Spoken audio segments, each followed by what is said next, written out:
আল্লামা সাঈদী তিনি দুনিয়া থেকে বিদায় নিয়েছেন, তার একটাই স্বপ্ন ছিল, এই বাংলার জমিন শাসন হবে কোন দিন কোরআন দিয়া। এটাই তার স্বপ্ন ছিল। সেই স্বপ্ন পূরণ করার জন্য আল্লামা সাঈদীকে জীবন দিয়ে ভালোবাসেন আপনারা, আমি বিশ্বাস করি।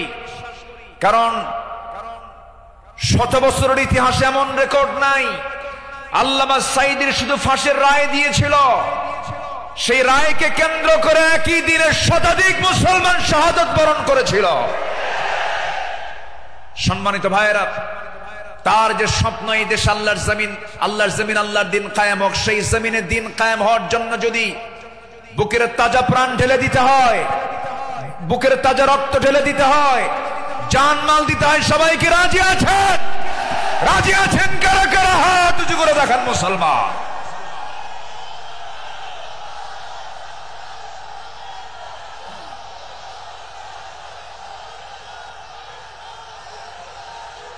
শহীদ আল্লামা দেলওয়ার হোসেন সাঈদী রাহিমাহুল্লাহ,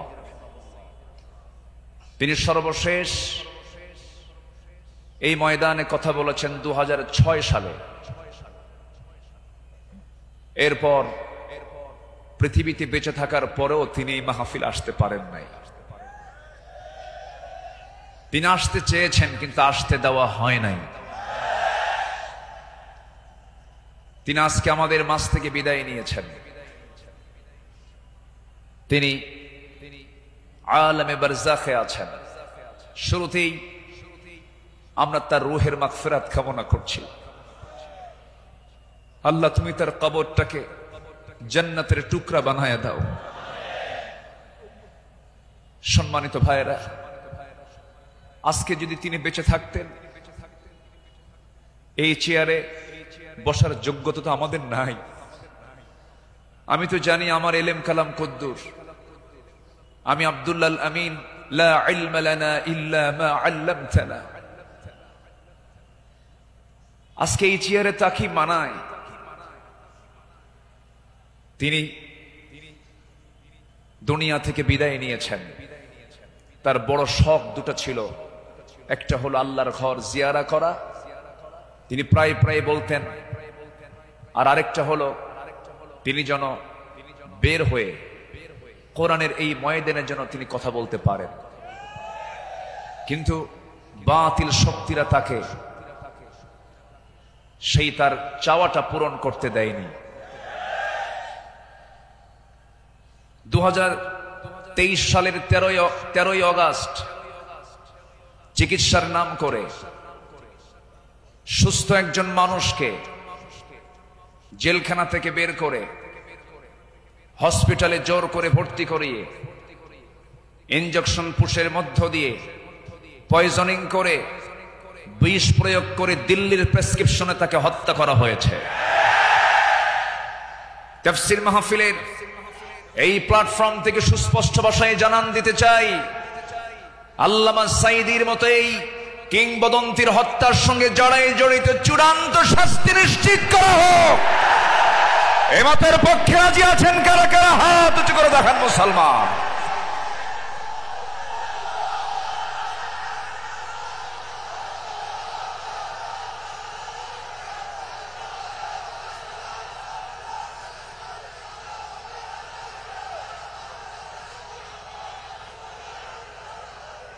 বসুন।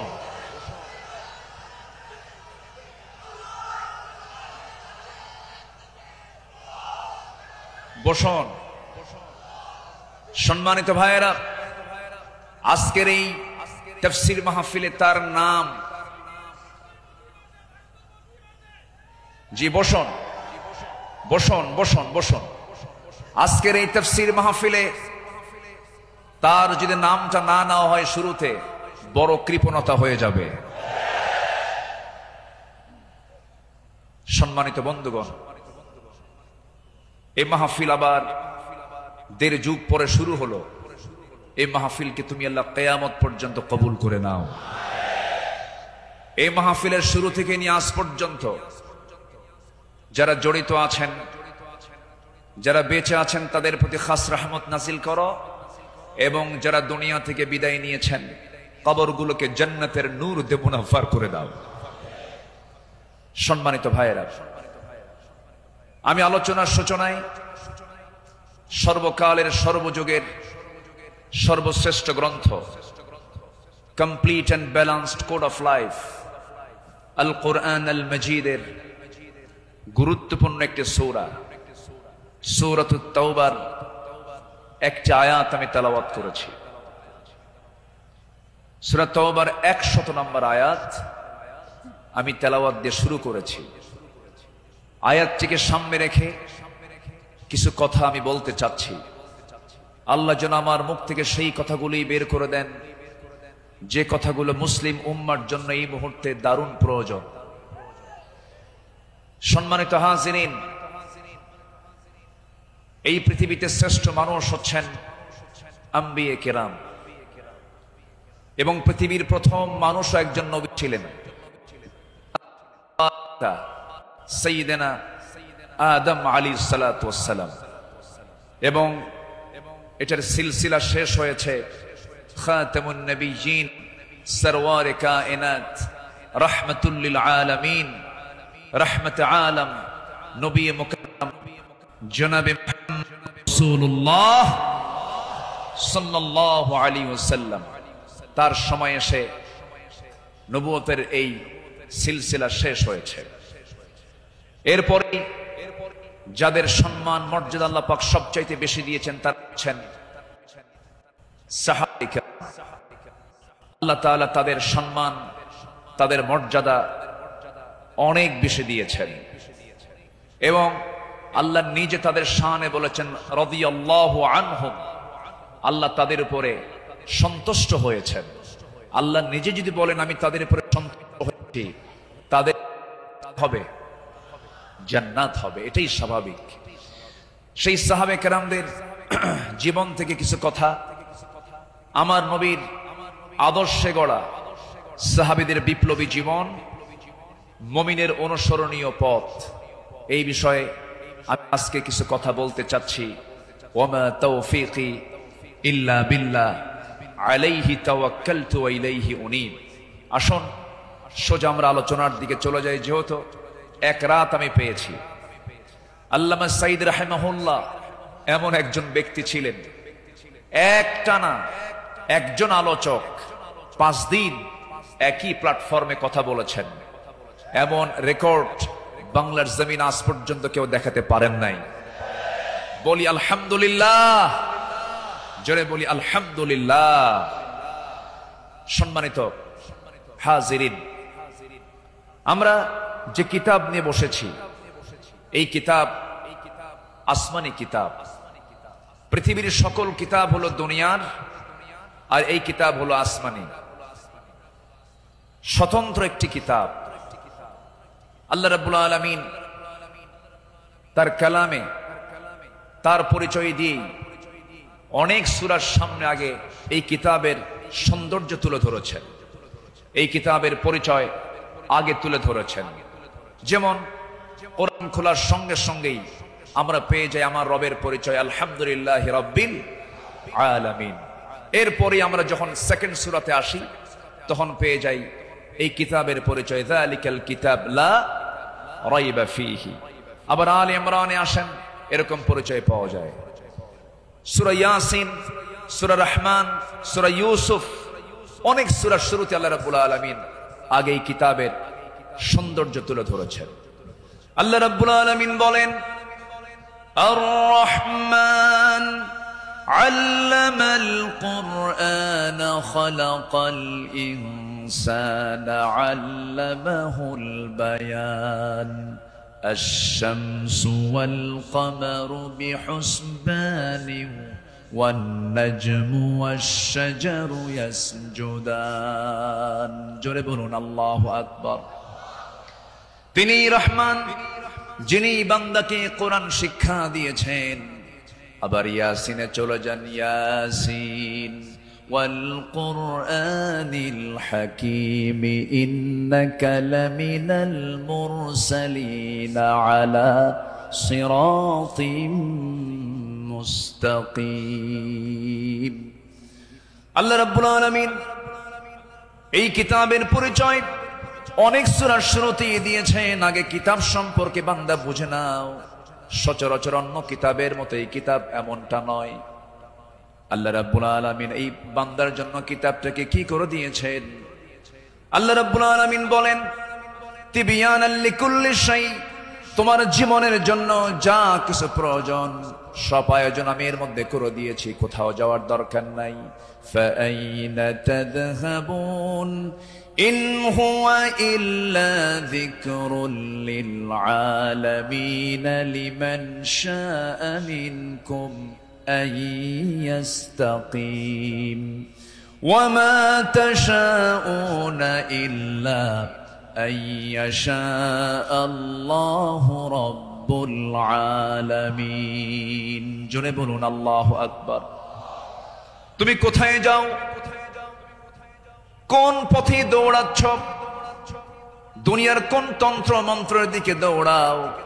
দুনিয়ার কোন আইনের দিকে দৌড়াও? এই পৃথিবীতে ৭০ থেকে ৮০টি মানব রচিত মতবাদ আছে। সমস্ত মতবাদকে তোমার ধিক্কার মারতে হবে, পচা বস্তাগুলোকে ফেলে দিয়া আল্লাহর আহ্বান হলো ইন হুয়া ইল্লা যিকির, এই জিকিরের দিকে চলে আসো। কোরআন তোমাকে সুপারিশ করে জান্নাতের দরজায় পৌঁছায়া দেবে। কোরআনের দল ছাড়াও এই দেশে আরো দল আছে না নাই? আসতে বলবেন না, আছে না নাই? ইসলামী দল ছাড়া আরো দল এই দেশে আছে না নাই? কিন্তু আল্লাহর কাছে মনোনীত দল একটাই, ইন্নাদ-দীনা ইনদাল্লাহিল ইসলাম। ইসলাম ছাড়া অন্য কিছু যে গ্রহণ করবে, সোজা কথা আল্লাহ পাক বলে দিচ্ছেন, ওয়ামান ইয়াবতাগি গায়রাল ইসলামি দীনান ফালান ইউকবালা মিনহু। যে ব্যক্তি জীবন বিধান হিসাবে, দল হিসাবে ইসলামকে বাদ দিয়ে অন্য কোন দিনকে গ্রহণ করবে, তার কোনো কিছুই গ্রহণ করবেন না। তিনি কে? এই কথা কে বলেছেন? অতএব দল করতেই হবে, সেই দল হতে হবে কার দল? আসতে বলবেন না, কার দল? আল্লাহ রাব্বুল আলামিন বলেন, ইন্নামা ওয়ালিয়্যুকুমুল্লাহু ওয়া রাসূলুহু ওয়াল্লাযীনা আমানুল্লাযীনা ইউকিমুনাস সালাতা ওয়া ইউতুনাজ যাকাতা ওয়া হুম রাকিউন ومن يتولى الله ورسوله والذين آمنوا فإن حزب الله هم الغالبون। যারা আল্লাহর দল করবে তারাই বিজয়ী হবে। ঘোষণাকার, ঘোষণাকার আল্লাহ। ছাড় দেন কিন্তু ছেড়ে দেন না, ঠিক কিনা? ছাড় দেন কিন্তু ছেড়ে দেন না। দেখেন না, যাওয়ার রাস্তা পাইল না, শেষে ভাঙ্গা হেলিকপ্টারে বিদায় নিল, ঠিক কিনা? যুগে যুগে যারাই আসমানি কিতাব নিয়ে ষড়যন্ত্র করেছে, যুগে যুগে যারাই জগতের শ্রেষ্ঠ সন্তান আলেমদেরকে নিয়ে ষড়যন্ত্র করেছে, তাদের অবস্থায় ফেরাউনদের মতো হয়েছে, হামানদের মতো হয়েছে, নমরুদদের মতো হয়েছে। সম্মানিত ভাইরা, এই কোরআনকে আমরা মানব শুধু নামাজে না সমাজেও? এই কোরআনকে মানতে হবে এক জায়গায় না সব জায়গায়? সব জায়গায় মানব। জোরে বলি ইনশাআল্লাহ। এর মধ্যে কোনো তথ্য বাদ পড়েনি, সব তথ্য আল্লাহ পাকের মধ্যে দিয়েছেন। মিন শাইইন ওয়ালা আসগরা মিন যালিকা ওয়ালা আকবারা ইল্লা ফি কিতাবিম মুবিন। এমন কোন ছোট বিষয় নাই যা বাদ পড়েছে, আবার এমন কোন বড় বিষয় নাই যা বাদ পড়েছে। সব বলে দিয়েছেন তিনি আমার কে? আল্লাহ পাক। আল্লাহ তাআলা একটা সূরা নাযিল করেছেন, সূরাতুন নাহল, মৌমাছি। শতকের পর শতক, হাজারো গবেষণার পরে সর্বপ্রথম 1973 সালে অস্ট্রিয়ান একজন বিজ্ঞানী কার্ল ভন ফ্রিশ মৌমাছির জীবন চক্র নিয়ে গবেষণা করে তিনি নোবেল পুরস্কার পান। তিনি এই বিষয়ে একটা বইও লিখেছেন যার নাম হলো দ্য ড্যান্সিং বিজ। তিনি সর্বপ্রথম ফটোগ্রাফির মাধ্যমে প্রমাণ করে দেখিয়েছেন মূলত ফিমেল ওয়ার্কার বি, মধু সংগ্রহ এবং মৌচাক নির্মাণের মূল কর্মী তারা। অথচ মহান রব্বুল আলামিন আজ থেকে ১৫০০ বছর আগে এই নারী কর্মী মৌমাছির কথা জানিয়ে দিয়েছেন কোরআনে ১৫০০ বছর আগে। জোরে বলি সুবহানাল্লাহ। আল্লাহ রাব্বুল আলামিন বলেন, وَأَوْحَى رَبُّكَ إِلَى النَّحْلِ أَنِ اتَّخِذِي مِنَ الْجِبَالِ بُيُوتًا وَمِنَ الشَّجَرِ وَمِمَّا يَعْرِشُونَ। জোরে বলুন আল্লাহু আকবার। আমার বন্ধুগণ, নাম্বার ২ হলো আল্লাহ রাব্বুল আলামিন এই মৌমাছি যে তথ্যগুলো দিয়েছেন সেই তথ্যের হালে এসে তারা বলতেছে, কিন্তু ১৫০০ বছর আগে আল্লাহ রাব্বুল আলামিন তা জানিয়ে দিয়েছেন। আল্লাহ রানী মৌমাছি কি স্ত্রী মৌমাছিকে ওহী দিয়ে জানাচ্ছেন, তুমি পাহাড়ে গাছে এবং তারা যে গৃহ নির্মাণ করে তাতে নিবাস তোমরা বানায় নাও। জোরে বলি সুবহানাল্লাহ।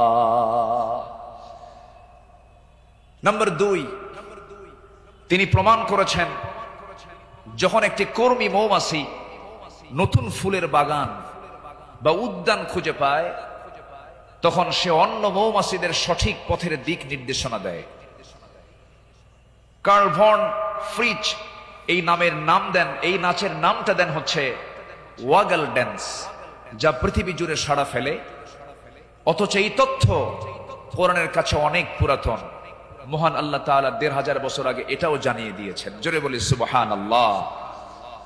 আল্লাহ রাব্বুল আলামিন বলেন, সুম্মা কুলি মিন কুল্লি সামারাতি ফাসলুকি সুবুলা রাব্বিকা যুলুলা। জোরে বলুন আল্লাহু আকবার। তুমি প্রত্যেক ফল থেকে আহার করো এবং তুমি আমার রবের সহজ পথে চলো। আল্লাহু আকবার। বিজ্ঞান হালে বলছে, কোরআন ১৫০০ বছর আগে বলছে। তাহলে এখন বলুন, বিজ্ঞান কোরআন বিজ্ঞান থেকে নিয়েছে না বিজ্ঞান কোরআন থেকে ধার করেছে? বিজ্ঞান কোরআন থেকে ধার করেছে। এখানে শেষ নয়।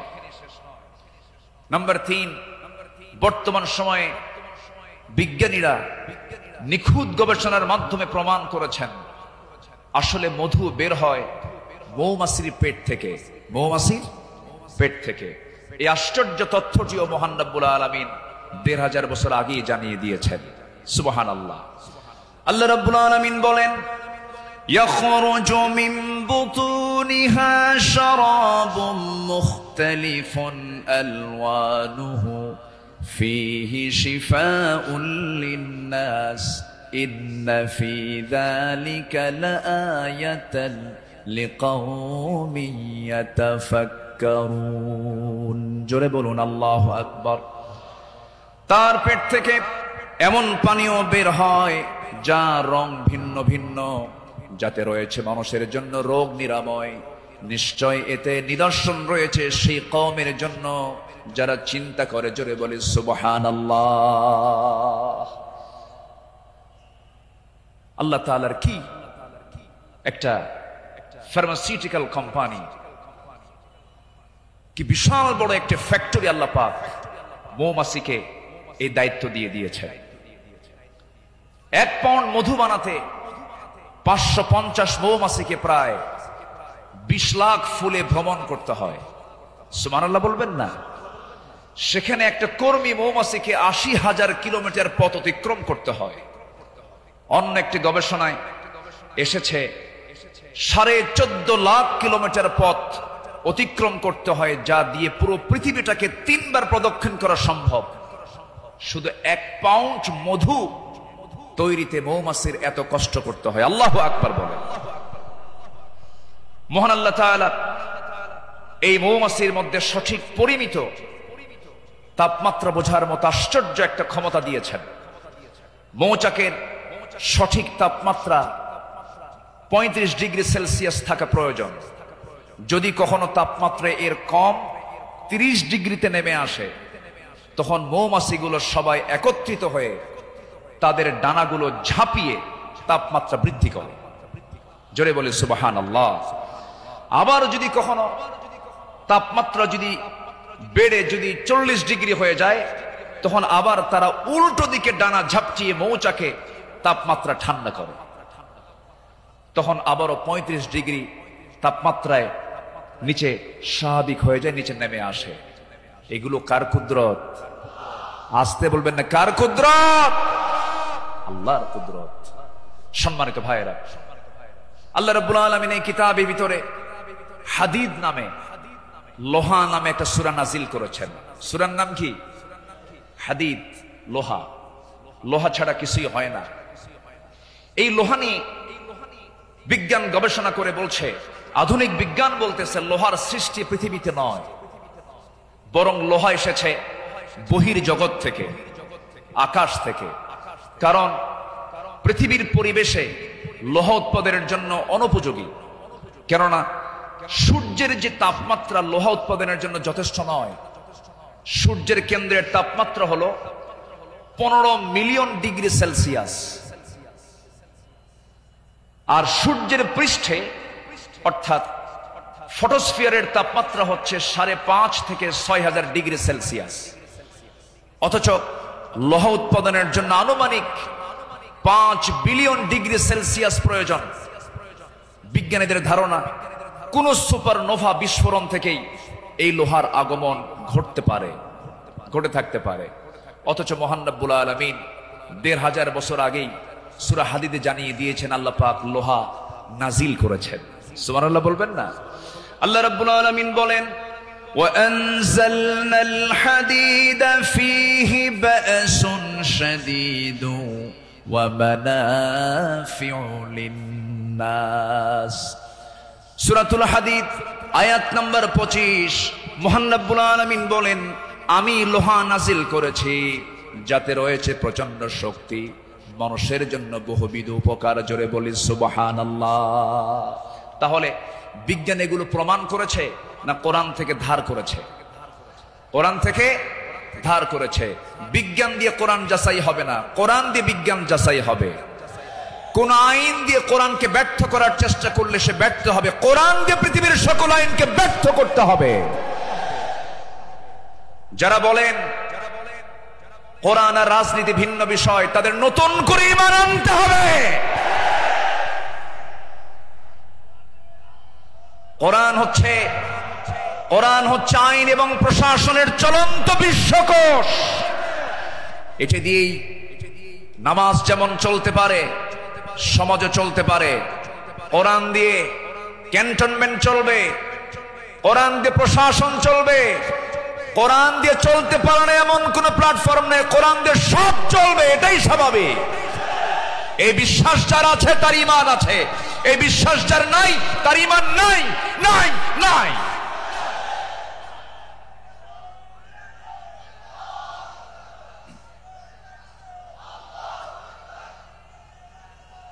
সম্মানিত ভাইয়েরা, সম্মানিত বন্ধুগণ, তাহলে সব সমস্যার সমাধান কি কোরআন করতে পারে?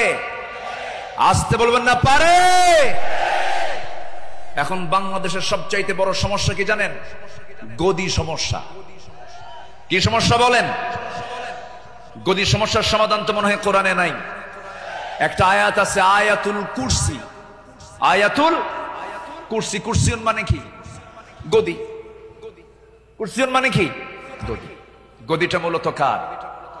আসতে বলবেন না, গদিটা মূলত কার? আল্লাহ। ক্ষমতা কারোই না, ক্ষমতা একমাত্র কার? আল্লাহ। কোরআন সম্পর্কে সংক্ষিপ্ত একটা ধারণা আল্লাহর সিস্টেম মতোই, আল্লাহ এই পদ্ধতিতেই তিনি আলোচনা করেছেন। কোরআনে তার কথাগুলো এইভাবে আসছে। আসুন আমরা এখন মূল ওই আয়াতটার দিকে আমরা চলে যাচ্ছি। সম্মানিত বন্ধুগণ, আমার নবীর আদর্শে গড়া সাহাবীদের বিপ্লবী জীবন, মুমিনের অনুসরণীয় পথ। আমাদের পথ তো সেই পথ যে পথে আমার রাসূল চলেছেন, যে পথে সাহাবীরা চলেছেন, এই পথ ছাড়া আমাদের দ্বিতীয় কোনো পথ আছে? আসতে বলবেন না আছে? সেই সাহাবীদের সম্মানটা কত! আল্লাহ রাব্বুল আলামিন বলেন, والسابقون الأولون من المهاجرين والأنصار والذين اتبعوهم بإحسان رضي الله عنهم ورضوا عنه وأعد لهم جنات تجري تحتها الأنهار خالدين فيها أبدا ذلك الفوز العظيم জোরে বলুন আল্লাহু আকবার। মুহাজির এবং আনসারদের মধ্যে যারা ঈমানে প্রথমে যারা অগ্রগামী হয়েছে এবং যারা নিষ্ঠার সাথে তাদের অনুসরণ করেছে, আল্লাহ তাদের সকলের প্রতি সন্তুষ্ট হয়েছেন, তারাও তার প্রতি সন্তুষ্ট হয়েছেন।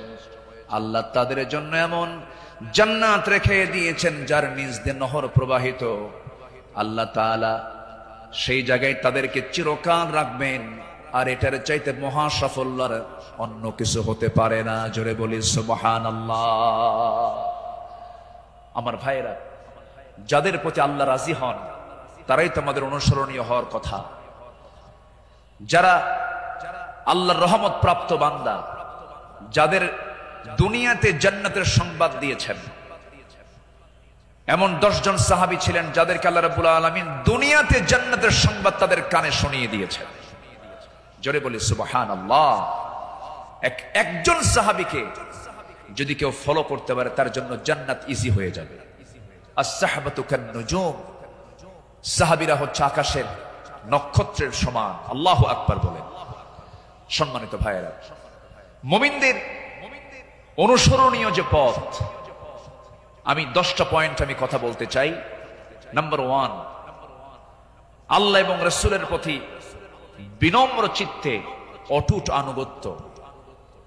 আল্লাহ এবং রাসূলের প্রতি বিনম্র চিত্তে অটুট আনুগত্য, এটা ছিল সাহাবীদের জীবনের সবচেয়ে বড় আমল। বলি আলহামদুলিল্লাহ। সম্মানিত ভাইয়েরা, আল্লাহ রাব্বুল আলামিন সুন্দর করে এই ব্যাপারে বলছেন। আল্লাহ রাব্বুল আলামিন বলেন, ইয়া আইয়ুহাল্লাযীনা আমানু আতিউল্লাহা ওয়া রাসূলাহু ওয়া লা তাওয়াল্লাউ আনহু ওয়া আনতুম তাসমাউন। জোরে বলুন আল্লাহু আকবার। সূরাতুল আনফাল আয়াত নাম্বার 20, মহান রব্বুল আলামিন বলেন, হে বিশ্বাসীরা, তোমরা আল্লাহ এবং তার রাসূলের তোমরা আনুগত্য করো। তার নির্দেশ শ্রবণ করার পরেও তার আনুগত্য থেকে তোমরা কখনো মুখ ফিরিয়ে নেবে না। আল্লাহ রাব্বুল আলামিন সুন্দর করে হুকুম আকারে দিয়েছেন। আমার বন্ধুগণ, আনুগত্য ছাড়া, ইত্তেবা ছাড়া বান্দা কখনো জান্নাত পেতে পারে না। মহান রব্বুল আলামিন আরেক জায়গায় সুন্দর করে কমন একটা আয়াত বলে দিয়েছেন, ইন কুনতুম তুহিব্বুনাল্লাহা ফাত্তাবিউনি ইউহিব্বুকুমুল্লাহু ওয়া ইয়াগফির লাকুম যুনুবাকুম ওয়াল্লাহু গফুরুর রহিম। জোরে বলুন আল্লাহু আকবার।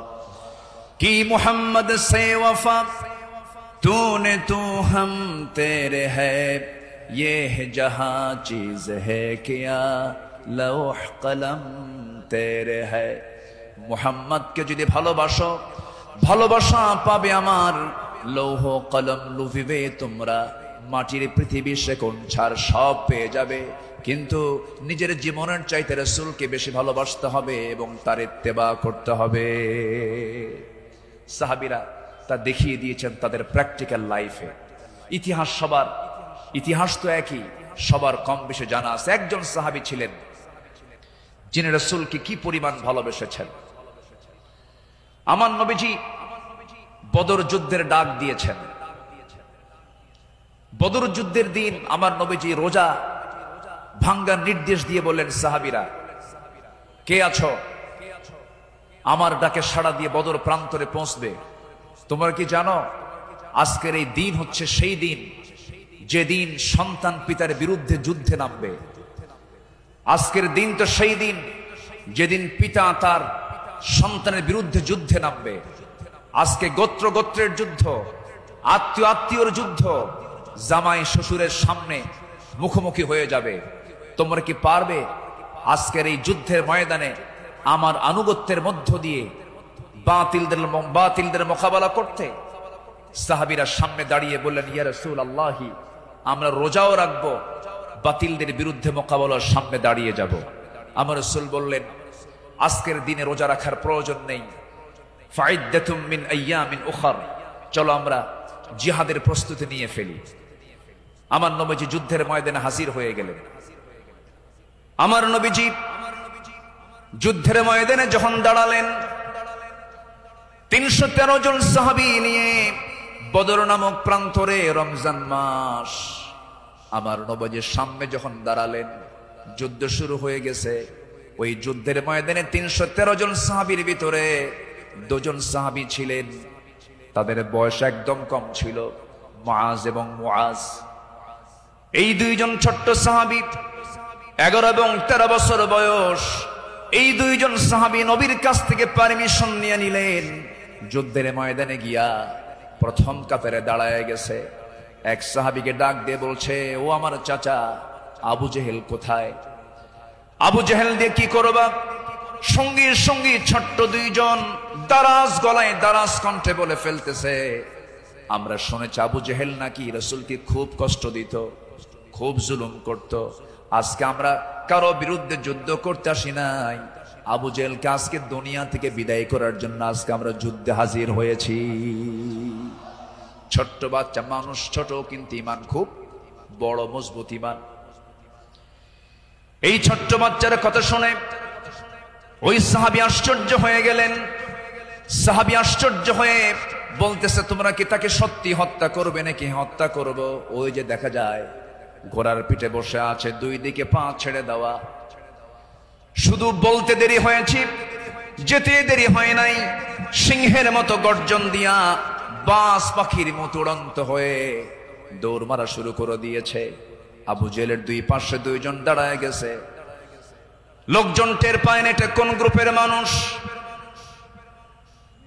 2 জন ছোট্ট বাচ্চার হাতে ছোট্ট তরবারি ছিল, এত জোরে সজোরে আঘাত করেছে 2 জন মিলে। আল্লাহু আকবার বলে আবু জেহেল ওই যে জমিনে ধরাশয়ী হয়ে পড়ে গেছে, কোমর সোজা করে আবু জেহেল আর দাঁড়াতে পারে নাই। এইদিকে বড় ভাই মুআজের পিছন থেকে একজন কাফের এসে তার ডান হাতে পিছন দিক থেকে তরবারির যখন একটা আঘাত দিয়েছে, এক আঘাতে তার ডান হাতটা চামড়ার সঙ্গে ঝুলতে লাগলো, ঝনঝন করে তরবারি পড়ে গেছে। যুদ্ধ করবেন কেমনে? তার ডান হাতটা ঝুলতেছে চামড়ার সাথে। দৌড় মেরে চলে গেছেন, বাম হাতে তরবারি তুলে নিয়েছেন। যুদ্ধ থামালেন না। যুদ্ধ চালাতে গিয়ে দেখা গেল ডান হাতটা চামড়ার সঙ্গে ঝুলে আছে, ঝুলন্ত হাতটা এসে বাম হাতে বারবার ধাক্কা খাচ্ছে, ডিস্টার্ব হচ্ছে মনে করে ঝুলন্ত ডান হাতটা বাম পায়ের নিচে রেখে এত জোরে টান মারলেন, এক টানে হাতটা ছিটকে পড়ে গেল। বাম হাতে যুদ্ধ চালাতে লাগলেন। বাম হাত পিছন দিক থেকে আঘাত করে তার কেটে ফেলে দিল। ঝনঝন করে তরবারি পড়ে গেছে, আর যুদ্ধ করতে পারছেন না। যুদ্ধ করবেন কেমনে? 2 হাতিতে চলে গেছে। আরেকজন কাফের এসে গর্দান বরাবর যখন আঘাত এনেছে, দুনিয়া থেকে এই ছোট্ট 13 বছরের নাবালক সন্তান দুনিয়া থেকে বিদায় নিয়ে গোটা বিশ্ববাসীকে জানান দিচ্ছে, ও পৃথিবীর মানুষ, আমরা দিন কায়েমের জন্য যে জীবন দিলাম, এমন করেই দিন কায়েমের পথে জীবনটা দিতে হয়। জোরে বলি সুবহানাল্লাহ, আরো জোরে বলি সুবহানাল্লাহ, আরো জোরে বলি সুবহানাল্লাহ। একটু জিকির করি লা ইলাহা, আওয়াজটা কম হচ্ছে, আরো জোরে লা ইলাহা। স্পিকার আওয়াজটা নাই, খুব আওয়াজ কম হচ্ছে, বলেন তো কানে আওয়াজ দিতে হবে।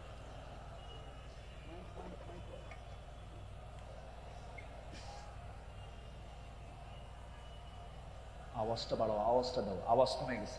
আরো জোরে লা ইলাহা, আরো জোরে লা ইলাহা, লা ইলাহা, লা ইলাহা ইল্লাল্লাহু মুহাম্মাদুর রাসূলুল্লাহ সাল্লাল্লাহু আলাইহি ওয়াসাল্লাম। আমার বন্ধুগণ, আমার নবীজি আল্লাহর পথে যত হাজারো বিপদ এসেছে, বিনম্র চিত্তে অটুট আনুগত্য আমার নবীজি আল্লাহর করেছেন। তার বড় একটা প্রমাণ হলো, একটু শুনুন, কান লাগায়া। কতগুলো শুনেছি, বারবার শোনার প্রয়োজন আছে। নবীজি তার জীবনের সবচাইতে বেশি মার খেয়েছেন দুই জায়গায়। একটা হলো তায়েফের ময়দান, আর একটা হচ্ছে উহুদের ময়দান। তায়েফের ময়দানের আঘাতটা আমার নবীজির যে পরিমাণ লেগেছিল, মাথা থেকে পা পর্যন্ত ক্ষত বিক্ষত হয়ে পড়েছিল। এমন কোন জায়গা নাই যে জায়গায় নবীজির দাগ ছিল না। উহুদের ময়দানে তিনি দাঁত হারিয়েছেন। খন্দকের পরীক্ষা খনন করতে গিয়ে তিনি তার কোমর হারিয়েছেন। যখন পরীক্ষা খনন করতে গেছেন, 4 দিনের না খাওয়া রাসূল পরীক্ষা খনন করতে গিয়ে ওই যে কোমর কুঁজো হয়ে গিয়েছিল, মৃত্যুর দিন পর্যন্ত আমার নবীজি কোমর সোজা করে দাঁড়াতে পারেন নাই। এত বড় কঠিন মুসিবতের সম্মুখীন আমার নবীজি হয়েছেন। সবচেয়ে কঠিন টাইম চলে গেছে হলো তায়েফের ময়দানে। বুক ভরা আশা নিয়ে কালেমার দাওয়াত দিতে গেছেন, কিন্তু সেই জায়গায় গিয়ে আমার নবীজি ফুল পেয়েছেন না পাথর পেয়েছেন? ফুল পেয়েছেন না পাথর পেয়েছেন? পাথর পেয়েছেন। কিন্তু আমার নবীজি রক্তাক্ত অবস্থায় পড়ে থাকলেন। জুতার তলার সঙ্গে পায়ের তলার জমাট বেঁধে গেছে। নবীজি দাঁড়াতে পারছেন না, সেন্সলেস হয়ে পড়েছিলেন। কিন্তু যখন হোঁশটা ফিরে আসলো, মালাকুল জিবাল এসে নবীকে লক্ষ্য করে বলছেন, ইয়া রাসূলুল্লাহ, 2 দিকের পাহাড় দিয়ে চাপা দিয়ে এদেরকে আমি শেষ করে দিই, আপনি শুধু অর্ডার করেন। জবাবে আমার রাসূল বললেন, লা বাল আরজু আন ইউখরিজাল্লাহ মিন আসলাবিহিম মান ইয়াবুদুল্লাহ ওয়াহদাহু লা ইউশরিকা বিহি শাইআন। সহিহ মুসলিমের হাদিস এসেছে, রাসূল বললেন, না না ও ফেরেশতা, এদেরকে চাপা দিয়ে মেরো না। আমি আশা করি এদের ঔরস থেকে যে সন্তান জন্ম নেবে তারা আল্লাহর ইবাদত করবে। জোরে বলি সুবহানাল্লাহ। রাসূল তাদেরকে মাফ করে দিয়েছেন। আমার বন্ধুগণ, আমার নবীজি আনুগত্য কাকে বলে আল্লাহ রাসূল তা শিখিয়ে দিয়েছেন, সাহাবাদের জীবনে তা শিখিয়ে দিয়েছেন। সাহাবে কেরাম রাসূলকে জীবন দিয়ে ভালোবেসেছেন। মিকদাদ রাদিয়াল্লাহু তাআলা আনহু রাসূলকে সামনে দাঁড় করিয়ে বলছেন, ইয়া রাসূলুল্লাহি ওয়াল্লাহি ইয়া রাসূলুল্লাহ লা নাকুলু কামা ক্বালাত বানু ইসরাঈল লিমূসা ফাযহাব আনতা ওয়া রাব্বুকা ফাকাতিলা ইন্না হাহুনা কাঈদুন ওয়ালাকিন্নানা নুকাতিলু আন ইয়ামিনিক ওয়া আন ইয়াসারিক ওয়া মিন বাইনি ইয়াদাইক ওয়া মিন খালফিক। জোরে বলি আল্লাহু আকবার। হে রাসূল, আমাদের কেমন পাবেন না? যেমন করে মুসার উম্মত মুসাকে বলেছেন, এমন করে আমরা তা বলবো না, আপনাকে বলবো। আমরা আপনার ডান থেকে বাম থেকে সামনে থেকে পিছন থেকে যখন ডাক দিবেন, বাতিল শক্তির মোকাবেলায় ঝাঁপ দিয়ে পড়বো। জোরে বলি আল্লাহু আকবার। আমার নবীর চেহারায় আনন্দের ঝলকানি প্রকাশ পেল। সাহাবীরা আমার নবীর চতুর্পার্শ্বে সবসময় ছায়া দিয়ে রেখেছেন। জীবনের চাইতে তারা রাসূলকে বেশি ভালোবেসেছেন। আনুগত্য কাকে বলে? এই পৃথিবীতে প্রধান কাতারে যারা ছিলেন তারা হচ্ছেন সাহাবে কেরাম। সাদ ইবনে মুআজ রাদিয়াল্লাহু তাআলা আনহু বদর যুদ্ধের দিন মৃত্যুর ভয় না করে নবীর আনুগত্যে দাঁড়িয়ে দীপ্ত কণ্ঠে বলেছিলেন, ফাওয়াল্লাযী বাআসাকা বিল হক লাউ ইসতা'রাদতু বিনা হাযাল বাহরা ফাকুদতাহু লাখুদনাহু মা'আক। সেই সত্যের কসম যিনি আপনাকে সত্য সহ প্রেরণ করেছেন, যদি আপনি আমাদেরকে আজকে সমুদ্রের দিকে অগ্রসর হতে বলেন, তাতেও প্রবেশ করেন। আমরা সাথে সাথে আপনার অনুসরণ করে আমরাও সমুদ্র বক্ষে ঝাঁপ দেব, কোনো পরোয়া করব না। জোরে বলি আল্লাহু আকবার। আমার বন্ধুগণ, নাম্বার 2 আমরা চলে আসি দান এবং দানশীলতায় রাসূলের আদর্শ এবং সাহাবীদের অনুসরণ। আমার নবীজির দান, তার যে দানশীলতার ব্যাপারে হাদিস এসেছে, তিনি প্রবাহিত বাতাসের মতো দান করতেন। কানা রাসূলুল্লাহ সাল্লাল্লাহু আলাইহি সাল্লাম আজওয়াদান নাস, ফালা রাসূলুল্লাহ সাল্লাল্লাহু আলাইহি সাল্লাম আজওয়াদু বিল খাইর মিনার রিহিল মুরসালা। আমার নবীজি প্রবাহিত বাতাসের মতো তিনি দান করতেন। যখন শুরু করতেন দান থামতো না, অবারিত দান করতেন। জোরে বলি সুবহানাল্লাহ। সাইয়েদনা ওমর ফারুক রাদিয়াল্লাহু তাআলা আনহু তিনি বলেন, তাবুকের প্রান্তরে বুক ভরা আশা নিয়া নবীর সামনে দাঁড়ালাম এবং মনে মনে ভাবলাম, সারা জীবন আমার বন্ধু আবু বকরের সঙ্গে কোনো ইবাদতের কম্পিটিশনে পারি নাই, আজকে আমি আবু বকরকে হারায়া ফেলবো। তিনি করলেন কি, সমস্ত সম্পত্তির অর্ধেক তিনি তাবুক অভিযানে তিনি দান করলেন। আব্দুর রহমান ইবনে আওফ রাদিয়াল্লাহু তাআলা আনহু 3 বস্তা সোনা দান করেছেন। সবার দান যখন শেষ হয়ে গেছে, আমার নবী অপেক্ষার প্রহর গুনছেন তার সারা জীবনের বন্ধু, 3 দিনের ছোট বড় হিজরতের রাতের সাথী সাইয়েদনা আবু বকর সিদ্দিক রাদিয়াল্লাহু আনহু তিনি কখন তাবুকের জন্য তিনি কি নিয়ে আসবেন, তার দানের পরিমাণ কি, তিনি অপেক্ষার প্রহর গুনছেন। নবীর সামনে যখন এসে দাঁড়ালেন, রাসূল লক্ষ্য করে বলছেন, ইয়া আবা বকর মা আবকাইতা লি হালিক, হে আমার আবু বকর, তোমার পরিবার পরিজনের জন্য তুমি কি রেখে এসেছো? তিনি জবাব দিতে নিয়ে বলছেন, ক্বালা বাকাইতু লাহুমুল্লাহ ওয়া রাসূলাহ, আমি আমার পরিবারের জন্য রেখে এসেছি শুধু আল্লাহ এবং আল্লাহর রাসূলকে, বাকি সব তাবুকের প্রান্তরের জন্য আমি দান করেছি। জোরে বলি সুবহানাল্লাহ। আমার নবীজি তার শানে বলেছেন, ওমা নাফানি মালু হাদিন কাত মা নাফানি মালু আবি বকর, আমার আবু বকরের অর্থ দিয়ে আমার যেমন উপকার হয়েছে এমন উপকার আমার অন্য কারো দিয়ে হয় নাই। প্রতিটি মানুষের ইহসান পরিশোধ করতে পেরেছি আমি, রাসূল যে পরিশোধ করতে পেরেছি, কিন্তু আমার আবু বকরের ইহসান সমূহ এমন যে তার প্রতিদান কেবল আল্লাহ ছাড়া কেউ প্রতিদান দিতে পারবে না। জোরে বলি সুবহানাল্লাহ। আমার ভাইয়েরা, আল্লাহ রাব্বুল আলামিন সন্তুষ্টির জন্য বান্দাকে জানিয়ে দিচ্ছেন, বান্দা তোর দানটা হবে শুধুমাত্র আমার জন্য, দানের পুরস্কার হলো জান্নাত। সাহাবে কেরাম তা শিখিয়ে দিয়েছেন।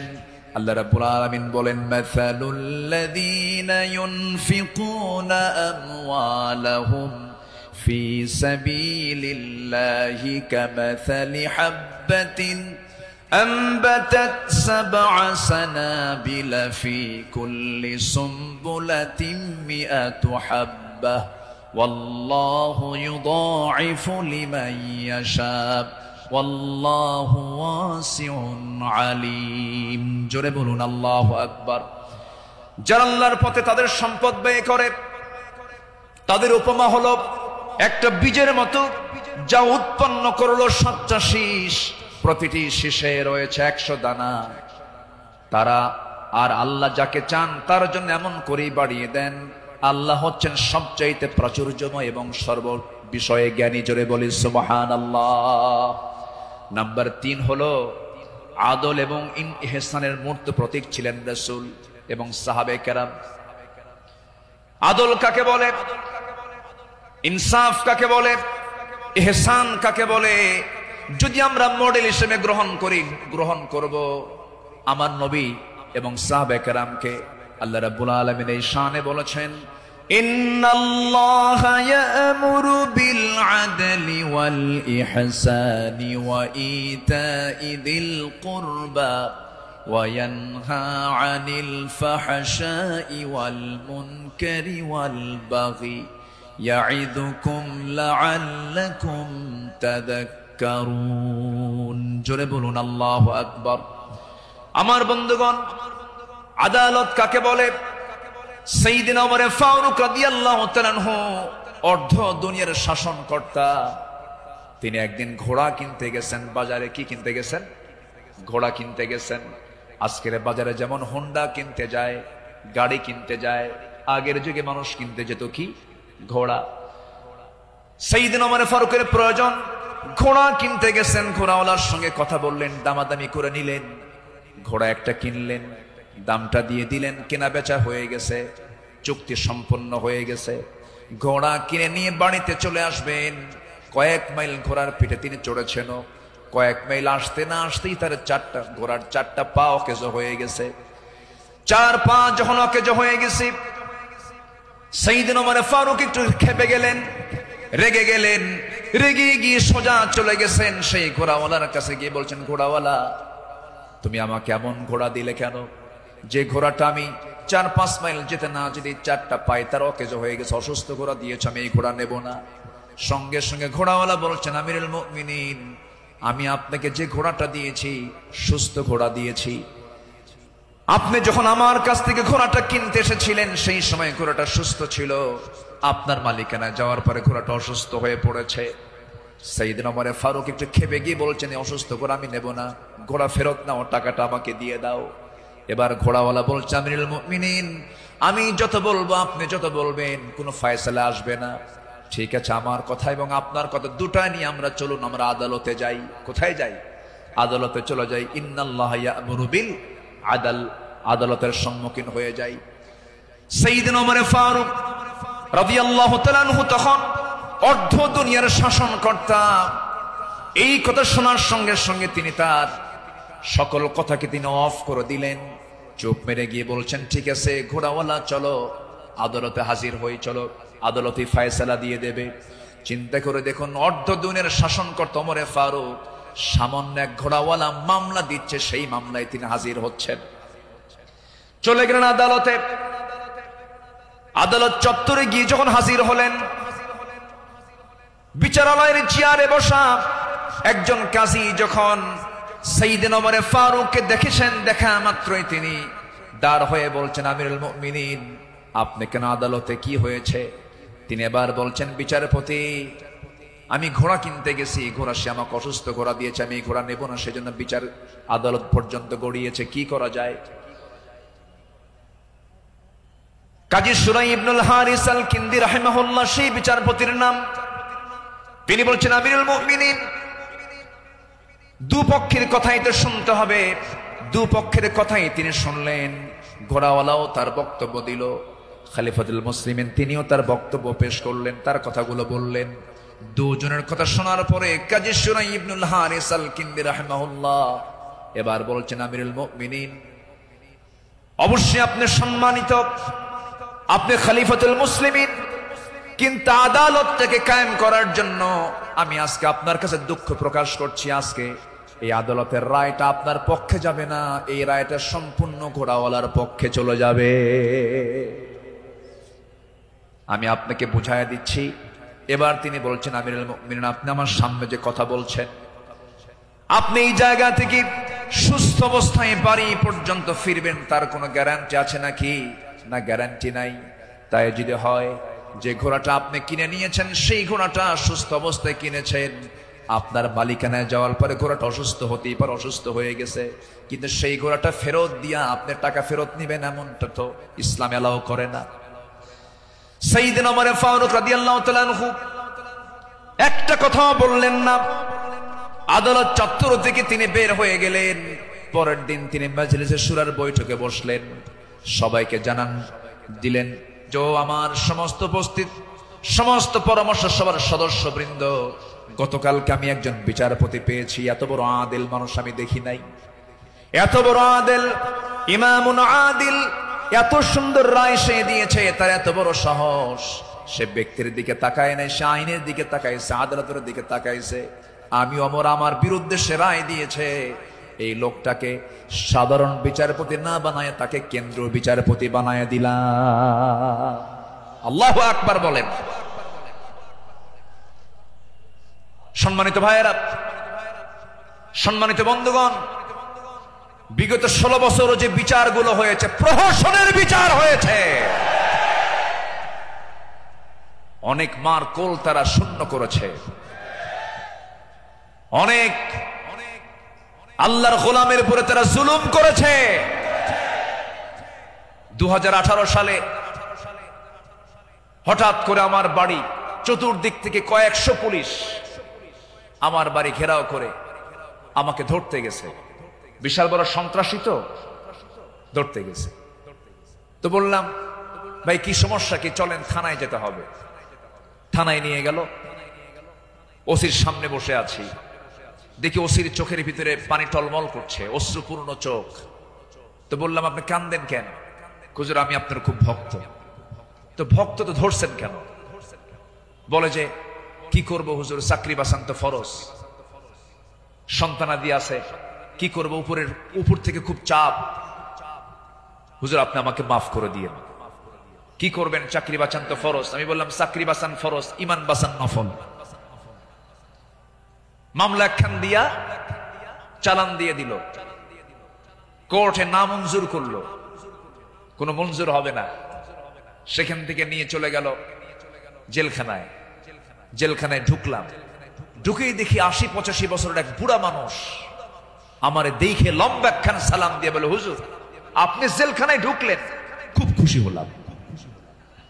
তো বললাম, ঢুকলাম জেলখানায়, খুশি হলেন আপনি, ব্যাপারটা কি? বলে, হুজুর দূর থেকে ওয়াজ শুনি, দূর থেকে আলোচনা শুনি, কাছে যেতে পারি না, মুসাফা করতে পারি না, একটু মনের কথাগুলো বলবো তাও পারি না। কত সুন্দর আপনি আমার কাছে ধরা দিলেন, দোয়া করে জেলখানায় থাকেন। তো আমি এখন উল্টা মুরব্বীকে বললাম, চাচা আপনি জেলখানায় কেন এই বুড়া বয়সে, নাতিপুতি থুইয়া? তো বলতেছে, বাবা কি বলবো, বোমা হামলা, বোমা হামলা। কে মানে? আমার নামে বোমার মামলা দিয়েছে, আমি নাকি বোমা মেরেছি। বাবা বলো তো, এই 80 বছরের বুড়ার হাতে যদি বোমা তুলে দেওয়া হয়, সেই বোমা লক্ষ্যে যাবে না নিজের মাথায় পড়বে? এ আচরণ করেছে তারা 16 বছর। ফেরাউন বেঁচে ছিল, ফেরাউন পৃথিবীতে বেঁচে ছিল 1600 বছর, এরা ছিল 16 বছর। সংখ্যার যে মিল হলো কেমনে বুঝলাম? ফেরাউনের যে চরিত্র, এদের সেই একই চরিত্র তারা প্রকাশ করেছিল 16 বছর। দাড়ি দেখলেই, টুপি দেখলেই তাদেরকে জঙ্গিবাদীর তকমা লাগায় মামলা দিত। রাস্তার ফকির পর্যন্ত মামলার শিকার হয়েছে। আল্লাহ পাক একটা পরিবেশ আমাদেরকে উপহার দিয়েছেন, দিন কায়েমের কাজে আমরা এই পরিবেশকে কাজে লাগাবো। জোরে বলি ইনশাআল্লাহ, আরো জোরে বলি ইনশাআল্লাহ। আল্লামা সাঈদী তিনি দুনিয়া থেকে বিদায় নিয়েছেন, তার একটাই স্বপ্ন ছিল, এই বাংলার জমিন শাসন হবে কোন দিন? কোরআন দিয়া। এটাই তার স্বপ্ন ছিল। সেই স্বপ্ন পূরণ করার জন্য আল্লামা সাঈদীকে জীবন দিয়ে ভালোবাসেন আপনারা, আমি বিশ্বাস করি। কারণ 100 বছরের ইতিহাসে এমন রেকর্ড নাই। আল্লামা সাঈদীর শুধু ফাঁসির রায় দিয়েছিল, সেই রায়কে কেন্দ্র করে একই দিনে শতাধিক মুসলমান শাহাদাত বরণ করেছিল। সম্মানিত ভাইয়েরা, তার যে স্বপ্ন, এই দেশ আল্লাহর জমিন, আল্লাহর জমিন আল্লাহর দিন কায়েম হোক, সেই জমিনে দিন কায়েম হওয়ার জন্য যদি বুকের তাজা প্রাণ ঢেলে দিতে হয়, বুকের তাজা রক্ত ঢেলে দিতে হয়, জানমাল দিতে হয়, সবাইকে রাজি আছেন? রাজি আছেন কারা কারা? হাত উঁচু করে দেখান মুসলমান।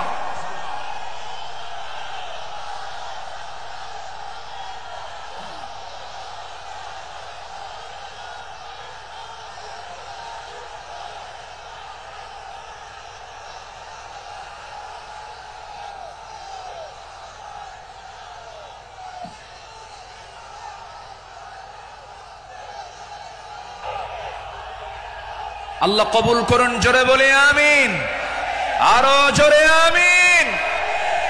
হাত নামান, বসুন। আমি তো দাঁড়াতে বলি নাই, আপনি দাঁড়ালেন কেন? যে বসে পড়ুন। আমি কি আলোচনা চালাবো? আলোচনা চালাবো। আমার নির্দিষ্ট সময় কিন্তু শেষের দিকে প্রায়। আমি কি আলোচনা চালিয়ে যাব? সবাইকে আমাকে সময় দিবেন? জোরে বলি ইনশাআল্লাহ, আরো জোরে বলি ইনশাআল্লাহ। সম্মানিত ভাইয়েরা, তাদের আদালতটা কি ছিল? সাইয়েদনা ওমর ফারুক রাদিয়াল্লাহু তাআলা আনহু একদিন কোন এক বাজার দিয়ে যাচ্ছিলেন, হঠাৎ করে কোন এক সাহাবীর গায়ে হাতে ছিল ছোট্ট ছড়ি, লাঠি ছিল, লাঠি দিয়ে ঘুতা মেরেছেন, মজা করে একটা ঘুতা মারলেন। সেই সাহাবীও কিছু মনে করেন নাই। মাস 6 পরে সাইয়েদনা ওমর ফারুক রাদিয়াল্লাহু তাআলা আনহু তার সঙ্গে দেখা করে বললেন, বন্ধু চলো আমার বাড়িতে যাই। বাড়িতে নিয়ে গেলেন, হাতটা ধরে ক্ষমা চেয়ে বললেন, শোনো আমার ভাইজান, অমুক দিন তোমার শরীরে একটু মজা করে একটু তরবারি কি বলে হাতের ছড়ি দিয়ে লাঠি দিয়ে একটু আঘাত করেছিলাম, কষ্ট পেলে আমাকে মাফ করে দিও। এই যে তোমার হাতে 600 দিরহাম দিয়ে দিলাম, তুমি আল্লাহর ঘর কাবা জিয়ারা করে আসবে। জবাবে সেই সাহাবী বলছেন, আমিরুল মুমিনিন, আপনি আমাকে যে আঘাত করেছেন এটা তো আমার মনেই নাই। সাইয়েদনা ওমর ফারুক বললেন, ও আমার ভাই, আমি যে তোমাকে মৃদু আঘাত করেছি, এটা যদি তুমি কিয়ামতের দিন আমার বিরুদ্ধে যদি আল্লাহর কাছে যদি আদালতে মামলা দিয়ে দাও, আমি জামিন পাবো না। এই জন্য আজকে দুনিয়াতেই তোমার কাছ থেকে আমি মাফ চেয়ে নিলাম। জোরে কোন সুবহানাল্লাহ। সাইয়েদনা ওমর ফারুক রাদিয়াল্লাহু তাআলা আনহু এক বোতল মধু এনেছেন, রাষ্ট্রের মধু। সেই মধুগুলো নিয়ে এসে বাড়িতে স্ত্রীর সামনে দাঁড়িয়ে বলছেন, স্ত্রী, মধুগুলো আনলাম। এই মধু শুধু আমাদের ঘরের জন্য নয়, আমার প্রতিবেশী আরো 4 ঘর সহ আমার ঘর মোট 5টা ভাগ হবে। তোমাকে দায়িত্ব দিলাম, এই মধুটা ভাগ করো। স্ত্রীকে মধু ভাগের দায়িত্ব দিই। সময় যেতে না যেতেই একটু পরেই তিনি বলছেন, স্ত্রী মন খারাপ করো না, আমি তোমাকে মধুভাগের দায়িত্ব দেব না। মধুর বোতলটা নিয়ে নিলেন, আস্তে করে প্রতিবেশীর ঘরে চলে গেলেন। প্রতিবেশীকে ডাক দিয়ে বলছেন, প্রতিবেশী, যে মধুর বোতলটা তোমাকে দিলাম সমান 5 ভাগে ভাগ করবে, একটা ভাগ তুমি আমাকে দিবে, বাকি 4 ভাগ তোমরা সব ভাগ করে নেবে। তিনি তার অংশের মধুটা নিয়ে আসলেন, নিয়ে সেই স্ত্রীর সামনে দাঁড়িয়ে বলছেন, আমার স্ত্রী, আল্লাহর কসম করে বলি, আমি তোমাকে সন্দেহ করিনি, আমি তোমাকে ভালোবাসি।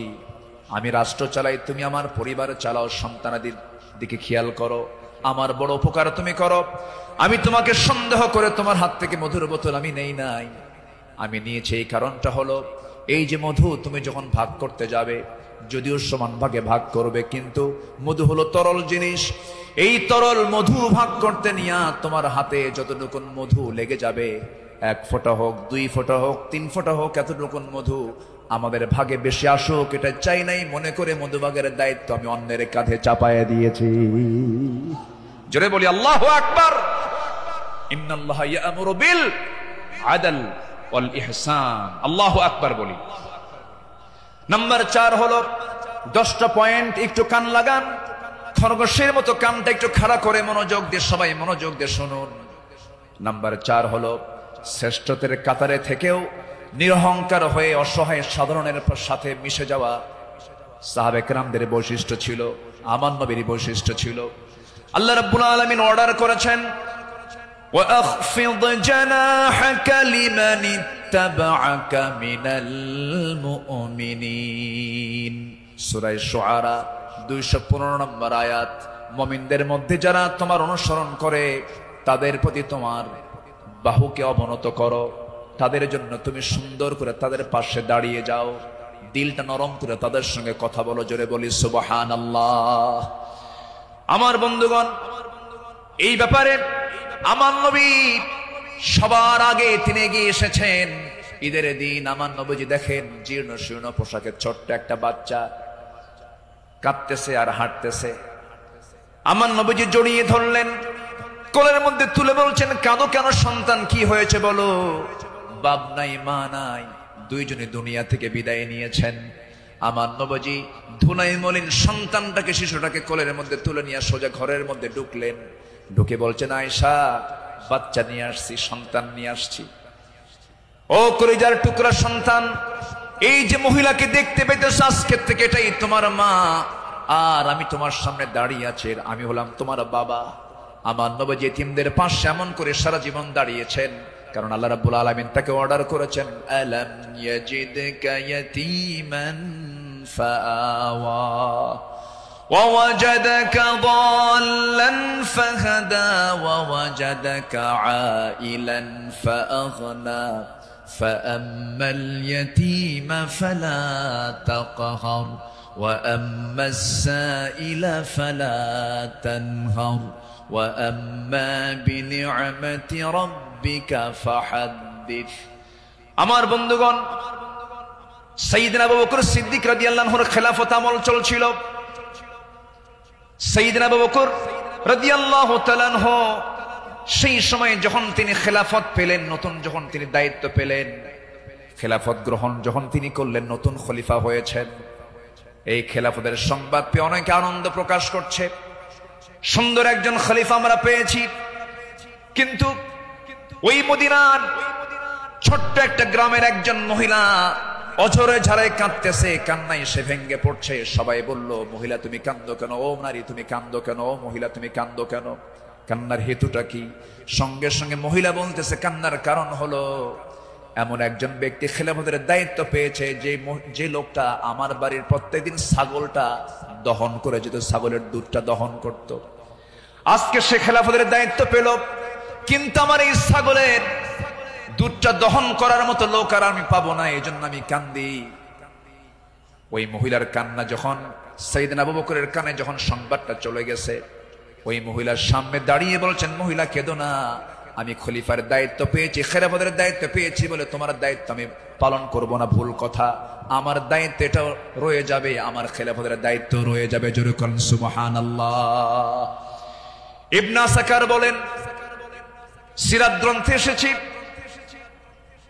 সাইয়েদনা আবু বকর সিদ্দিক রাদিয়াল্লাহু তাআলা আনহু একটা গ্রাম ছিল একটা পল্লী ছিল ছোট্ট একটা মহল্লা ছিল ওই মহল্লার প্রত্যেক ঘরে ঘরে গিয়ে সাইয়েদনা আবু বকর প্রত্যেক ঘরের ছাগলগুলোর দুধ তিনি দহন করে দিয়ে আসতেন যেরকম সুবহানাল্লাহ আরো জোরে বলে সুবহানাল্লাহ শ্রেষ্ঠত্বের কাতারে থেকেও নিরহংকারী হয়ে তারা জনগণের খাদেম ছিলেন জনগণের খেদমত তারা করেছেন রাতের বেলা একদিন তিনি খালি পায়ে হাঁটতেছেন কি পায়ে বলেন খালি পায়ে হাঁটতেছেন সাইয়েদনা ওমর ফারুক দেখে বলছেন আমিরুল মুমিনিন আপনি খালি পায়ে হাঁটেন কেন পাথরের আঘাতে আপনার চামড়া ফেটে তো রক্ত বের হয়ে যাবে আপনি আহত হয়ে পড়বেন রক্তাক্ত হয়ে যাবেন তিনি বলছেন ভাই ওমর এই রাতের গভীর রাত্রিতে গভীর নিশীথে আমি যদি জুতা পায়ে হাঁটতে যাই পাথরের সাথে জুতার একটা আঘাত লাগবে একটা শব্দ সৃষ্টি হয়ে যাবে এই শব্দে যদি আমার নাগরিকের যদি ঘুমের ব্যাঘাত হয় কিয়ামতের দিন আমাকে তার জন্য আসামির কাঠ গড়ায় দাঁড়াতে হবে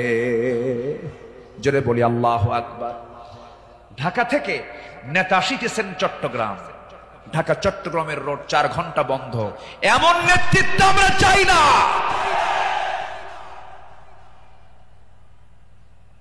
আমরা শাসক দেখতে চাই জনগণের শাসক ঠিক কিনা আমরা কিসের শাসক দেখতে চাই যাকে দেখলে ওমরের কথা মনে হবে যাকে দেখলে আবু বকরের কথা মনে হবে যাকে দেখলে ওসমানের কথা মনে হবে একটা ওমর আল্লাহ পাক তুমি বাংলার জমিনে দিয়া দাও জোরে বলি আল্লাহুম্মা আমিন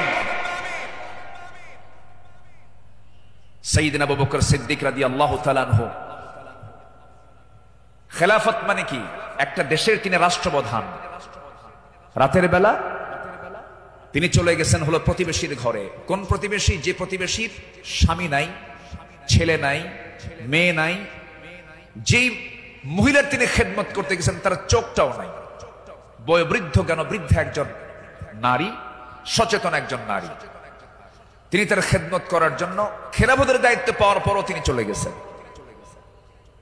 দরজায় নক করেছেন খেদমত করলেন বের হয়ে আসছেন পরের রাত্রিতে সাইয়েদনা ওমর ফারুক রাদিয়াল্লাহু আনহু তিনি ভাবলেন আমার ভাই আবু বকর তো খেলাফতের দায়িত্ব পেয়েছেন উনি কি খেদমত করতে পারছেন কিনা জানি না উনি চলে গেছেন খেদমত করার জন্য দরজায় তিনি নক করেছেন বুড়িমা আপনার খেদমতের জন্য আমি এসেছি আমি ওমর আসছি কে প্রয়োজন নেই কেন কিছুক্ষণ আগে একজন খেদমত করে চলে গেছে উনি ভাবলেন যে খেদমতটা কে করতে পারে পরপর তিনি 3 রাত ওই বুড়ি মহিলার ঘরের পাশে গিয়ে আড়ালে তিনি দাঁড়ালেন খুঁজে পাচ্ছেন না কখন ঢোকে তাও টের পাওয়া যায় না তৃতীয় রাত্রিতে তিনি বুঝতে পারলেন একটা মানুষ খালি পায়ে ভিতরে ঢুকলো কিন্তু অন্ধকার তো দেখতে পান নাই ভিতরে ঢুকে খেদমত করে বের হতে নিলেই পিছন দিক থেকে ওমর ফারুক তার হাত চেপে ধরেছেন চেপে ধরেই দেখেন কেউ না, খলিফা আবু বকর সিদ্দিক রাদিয়াল্লাহু তাআলা।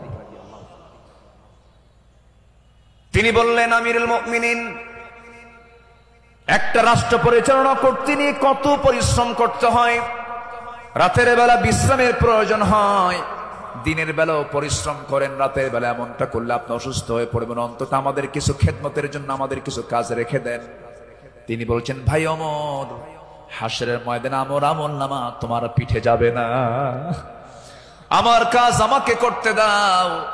মৃত্যুর দিন পর্যন্ত তিনি ওই মহিলার খেদমত করে তিনি দুনিয়া থেকে বিদায় নিয়েছেন। দ্বিতীয় খলিফা ওমর ফারুক রাদিয়াল্লাহু তাআলা যখন খেলাফতের দায়িত্ব পেলেন, ওই মহিলা জানেন না প্রথম খলিফা ইন্তেকাল করেছেন। খেলাফতের দায়িত্ব যেদিন পেয়েছেন সেই দিনই রাত্রেবেলায় ওমর ফারুক তিনি চলে গেছেন মহিলার ঘরে, দরজায় নক করে ভিতরে ঢুকেছেন। মহিলা জানেন না খাদেম চেঞ্জ হয়েছে। ভিতরে তিনি সব কাজগুলো করলেন, রান্না বান্না করে দিলেন, কাপড় চোপড় ধুয়ে দিলেন, খাবার দাবার ধুয়ে দিয়ে পরিষ্কার করে তিনি বের হয়ে আসলেন। মহিলা অন্ধ মানুষ, বসেছেন খাবার খেতে, সামনে খেজুর নিয়ে যখন বসেছেন, খেজুর একটা মুখে নেওয়া মাত্রই দাঁতের নিচে যখন খেজুরের বিচি যখন পড়ে গেছে, সঙ্গে সঙ্গে মহিলা বলতেছেন, ইন্না লিল্লাহ। তিনি চোখের পানি ফেলে দিয়া কেঁদে কেঁদে বলতেছেন, বুঝতে পেরেছি আমার আসল খাদেম আবু বকর আর দুনিয়াতে নাই। আমার আবু বকর যখন আমার খেদমত করতে আসতো, যখন সে খেজুরগুলো আমাকে ধুয়ে দিত, শুধু খেজুর শুধু ধুয়েই দিত না, খেজুরগুলো ধুয়ে ভিতরের যে বিচিগুলো আছে বিচিগুলো সরায়া আমার সামনে রেখে দিত, যেন আমার খেতে কোনো কষ্ট না হয়। জোরে বলে সুবহানাল্লাহ, আর জোরে বলে সুবহানাল্লাহ।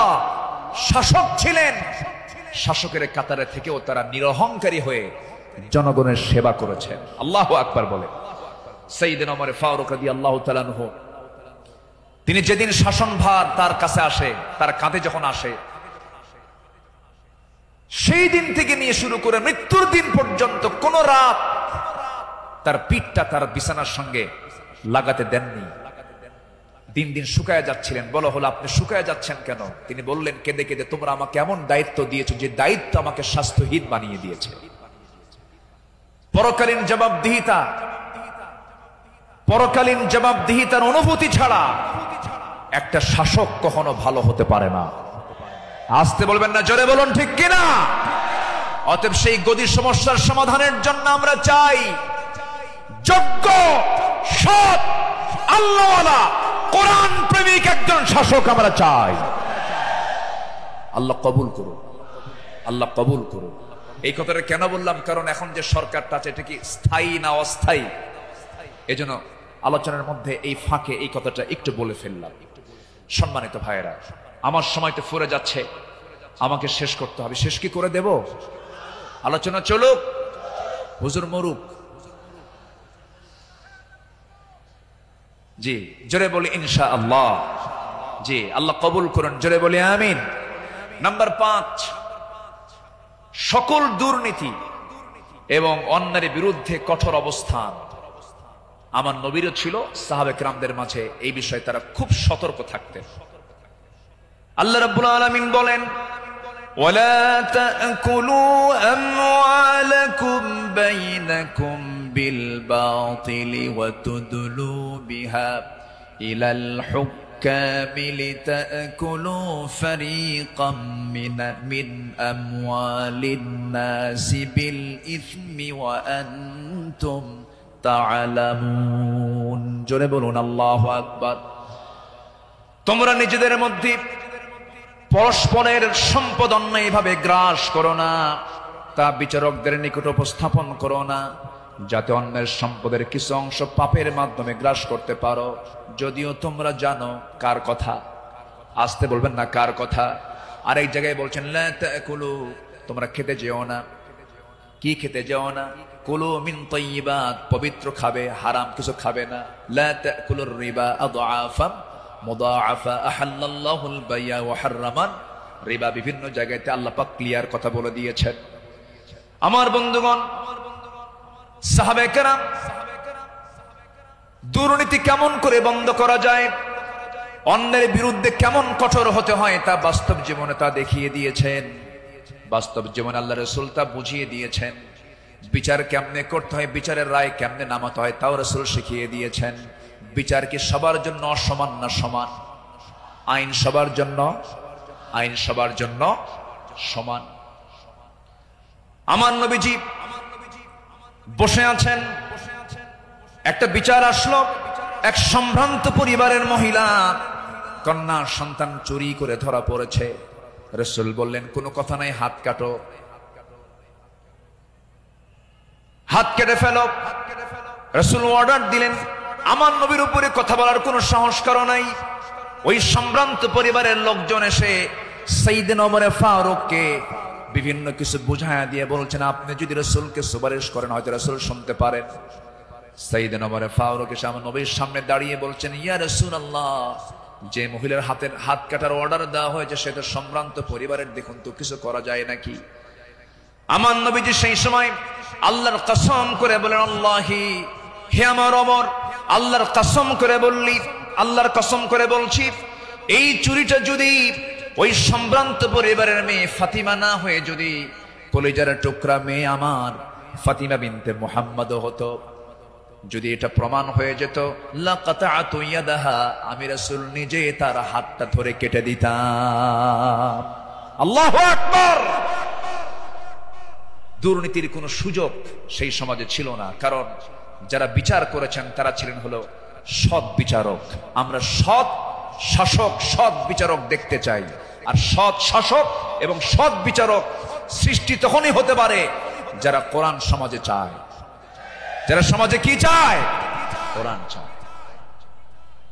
সাইয়েদনা ওমর ফারুক রাদিয়াল্লাহু তাআলা আনহু, যে সময় তিনি খলিফাতুল মুসলিমিন, ইরাকের গভর্নর ছিলেন হলো আবু মুসা আশআরী রাদিয়াল্লাহু তাআলা আনহু। তিনি করলেন কি, তিনি একদিন মদিনায় এসে সাইয়েদনা ওমর ফারুক রাদিয়াল্লাহু আনহুর জন্য এবং তার স্ত্রী আতিকা রাদিয়াল্লাহু আনহার জন্য কিছু কাপড় চোপড় উপঢৌকন স্বরূপ নিয়ে আসলেন। নিয়ে এসে তার সামনে দাঁড়িয়ে বলছেন, আমিরুল মুমিনিন, আপনার জন্য এই যে আপনার জন্য কিছু কাপড় উপঢৌকন নিয়ে এসেছি। তিনি মুস্কি হাসি মারলেন। মুস্কি হাসি মেরে বললেন, আমার গভর্নর আবু মুসা আশআরী, তুমি আমার জন্য এই যে উপঢৌকন গুলো নিয়ে এসেছো, হাদিয়া নেওয়া সুন্নত, হাদিয়া দেওয়া সুন্নত, তাহাদু তাহাব্বু, ভালো কথা, এটা সাধারণ ব্যক্তিদের মাঝে হতে পারে, কিন্তু আমি শাসক, আমি যদি আজকে তোমার এই উপঢৌকন গ্রহণ করি ঘুষের পর্যায়েও যেতে পারে, আমি এটা গ্রহণ করব না। আল্লাহু আকবার বলেন। তিনি না গ্রহণ করে তার হাদিয়াটাকে, উপঢৌকনটাকে তিনি ফেরত দিয়েছেন। শাসকের কাতারে থেকে এমন উপঢৌকন নাও আমি জায়েজ মনে করি না, বললেন ওমর ফারুক রাদিয়াল্লাহু তাআলা। আল্লাহু আকবার। সম্মানিত ভাইরা, সম্মানিত বন্ধুগণ, নাম্বার 6 হলো নির্ভীকতা এবং মহান আল্লাহর উপরে দৃঢ় তাওয়াক্কুল করা। এটা ছিল আমার নবী এবং সাহাবে কেরামদের সারা জীবনের আমল ছিল। জীবনে তারা চুল পরিমাণ কোনো ভয় পান নাই। আমরা কি ভয় করব কাউকে? কাকে ভয় করব? আল্লাহ ছাড়া কাউকে ভয় করা জায়েজ আছে? আল্লাহকে ছাড়া কাউকে ভয় করা কি জায়েজ আছে? আমার নবীজি কোন এক যুদ্ধের ময়দানে যাবেন, একটা গাছের নিচে তিনি শুয়ে পড়লেন। বাবলা গাছ, বাবলা গাছের ডালে তরবারি রেখে তিনি বিশ্রাম নিচ্ছিলেন। হঠাৎ করে এক বেদুইন এসে আমার নবীর সেই তলোয়ারটা তার হাতে তুলে নিয়ে বলতেছে, মুহাম্মদ, আমার হাতে তোমার জীবন, আমি তোমাকে এখন হত্যা করতে পারি। এই কথা বলা মাত্রই বলতেছে, এখন তোমাকে কে বাঁচাবে? বেদুইন বলছে, তোমাকে এখন কে বাঁচাবে মুহাম্মদ? আমার নবীজি বলেন, আমাকে বাঁচাবেন আমার আল্লাহ, আমাকে বাঁচাবেন আমার আল্লাহ, আমাকে বাঁচাবেন আমার আল্লাহ। 3 বার রাসূল যখন বললেন, ওই বেদুইনের হাত থেকে তরবারি থরথর থরথর করে পড়ে গেল। আমার নবীজি দৌড় মেরে গিয়ে সেই তরবারি হাতে নিয়ে বললেন, বেদুইন, এখন তোমাকে বাঁচাবে কে? আমি তো আল্লাহর কাছে আশ্রয় নিয়েছি, আল্লাহ আমাকে বাঁচায়, এখন তোমাকে কে বাঁচাবে? বেদুইন তার চোখের পানি আটকাতে না পেরে আমার নবীর সামনে দাঁড়িয়ে বলছে, আপনি সত্যি আল্লাহ রাসূল, আপনি আমাকে পড়িয়ে দেন লা ইলাহা ইল্লাল্লাহ, ফাইদা আযামতা ফাতাওয়াক্কাল আলাল্লাহ ওয়া কাফা বিল্লাহি ওয়াকিলা, ইন্নাল্লাহা ইউহিব্বুল মুতাওয়াক্কিলিন ওয়া মান ইয়াতাওয়াক্কাল আলাল্লাহ ফাহুয়া হাসবুহ যে ব্যক্তি আল্লাহর প্রতি তাওয়াক্কুল করবে আল্লাহ তার জন্য যথেষ্ট হয়ে যান।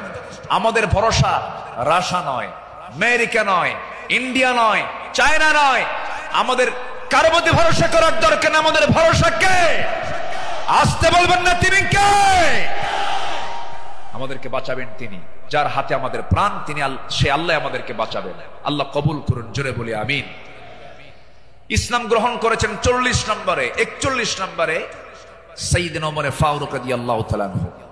ইসলাম কবুল করেই রাসূলের সামনে তরবারি রাসূলের পায়ের কাছে রেখে বললেন, ইয়া রাসূলুল্লাহ, আমাদের মুসলমানদের সংখ্যা কত? আমার রাসূল বললেন, ওমর, সাহাবীর সংখ্যা মাত্র 40 জন, 40 থেকে 41 জন। সাইয়েদনা ওমর ফারুক, এটাই বিশাল সংখ্যা। আজকে আমরা কাবার চত্বরে গিয়ে প্রকাশ্যে ঘোষণা করব লা ইলাহা। কোন সাহাবী বললেন? বলেন বলেন কোন সাহাবী? আজকে তো এক সাহাবীর ইতিহাসটা একটু বেশি টানলাম, প্রসঙ্গটা চলে আসলো। তিনি বলে ফেললেন, কি পরিমাণ সাহস হতে পারে! সাহসের পিরামিড সাইয়েদনা ওমর ফারুক গিয়ে প্রকাশ্য রূপে সামনে ঘোষণা করলেন, কে আছো আমার সামনে আসো, লা ইলাহা। তরবারি হাতে দীপ্ত পদক্ষেপে আল্লাহু আকবার ধ্বনিতে মুখরিত করে আকাশ বাতাস সামনের দিকে যেতে লাগলেন। আবু জেহেল হতভম্ব হলো। আবু জেহেল মনে মনে ভাবলো, পাঠালাম কি জন্য, আর হয়ে গেল কি? সাইয়েদনা ওমর ফারুক রাদিয়াল্লাহু তাআলা এত সাহসী ছিলেন। সেই বজ্র কণ্ঠের ওমর এখনো দরকার আছে না নাই? সেই বজ্র কণ্ঠের ওমর এখনো দরকার আছে না নাই? নতুন বাংলাদেশ তৈরি করার জন্য ওমর প্রয়োজন, আবু বকর প্রয়োজন। আমরা আবু বকরের মতো দৃঢ়চেতা হব, ওমরের মতো সাহসী হব, ওসমানের মতো ধৈর্যশীল হব, আলীর মতো লড়াকু সৈনিক হয়ে বাতিল শক্তির মোকাবেলায় আমরা ঝাঁপিয়ে পড়ব প্রয়োজনে। রাজি আছেন কারা কারা? হাত উঁচু করে দেখান মুসলমান।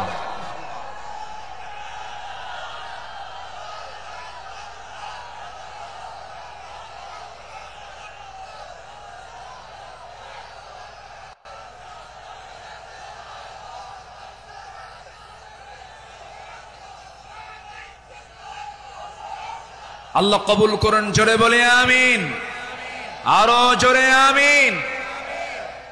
আল্লামা ইকবাল এই জন্য সাহাবাদের ভূমিকা বর্ণনা করে বর্তমান সময়ের মুসলিমদের দুরবস্থা নিয়ে আফসোস করে তিনি একটা লাইন বলেছেন। তিনি কি বলেছেন?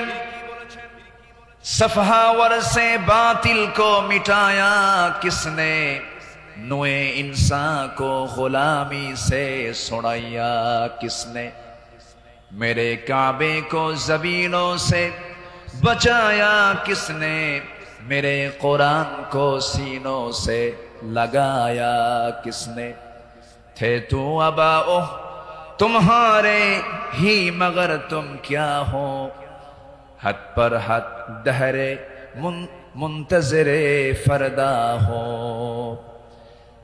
कवि विश्व कवि আল্লামা ইকবাল তিনি বলছেন, যারা এসব অসার বাতিল দূর করেছে জগৎ হতে, ছাড়িয়েছে মানব কুলে দাস গোলামির কবল হতে, কাবা ঘরে সেজদা করার জাগলো প্রথা যাদের সাথে, বুকে কোরআন ধারণ করা শিখল জগৎ যারা যারা হাতে, তারা তোদের পূর্বপুরুষ আর আজিকে তোমাদেরকে হে ইন্তজারি করছে বসে হাতের উপর হাতটি রেখে। আফসোস করে তিনি বলছেন, সাহাবীরা কি করে গেলেন আর তোমরা কি করছো? তোমরা এক একটা ওমর হয়ে যাও, এক একটা আবু বকর হয়ে যাও, জান্নাত পাওয়ার জন্য সাহাবীদের অনুসরণটাই তোমার জন্য যথেষ্ট হয়ে যাবে। জোরে বলি সুবহানাল্লাহ।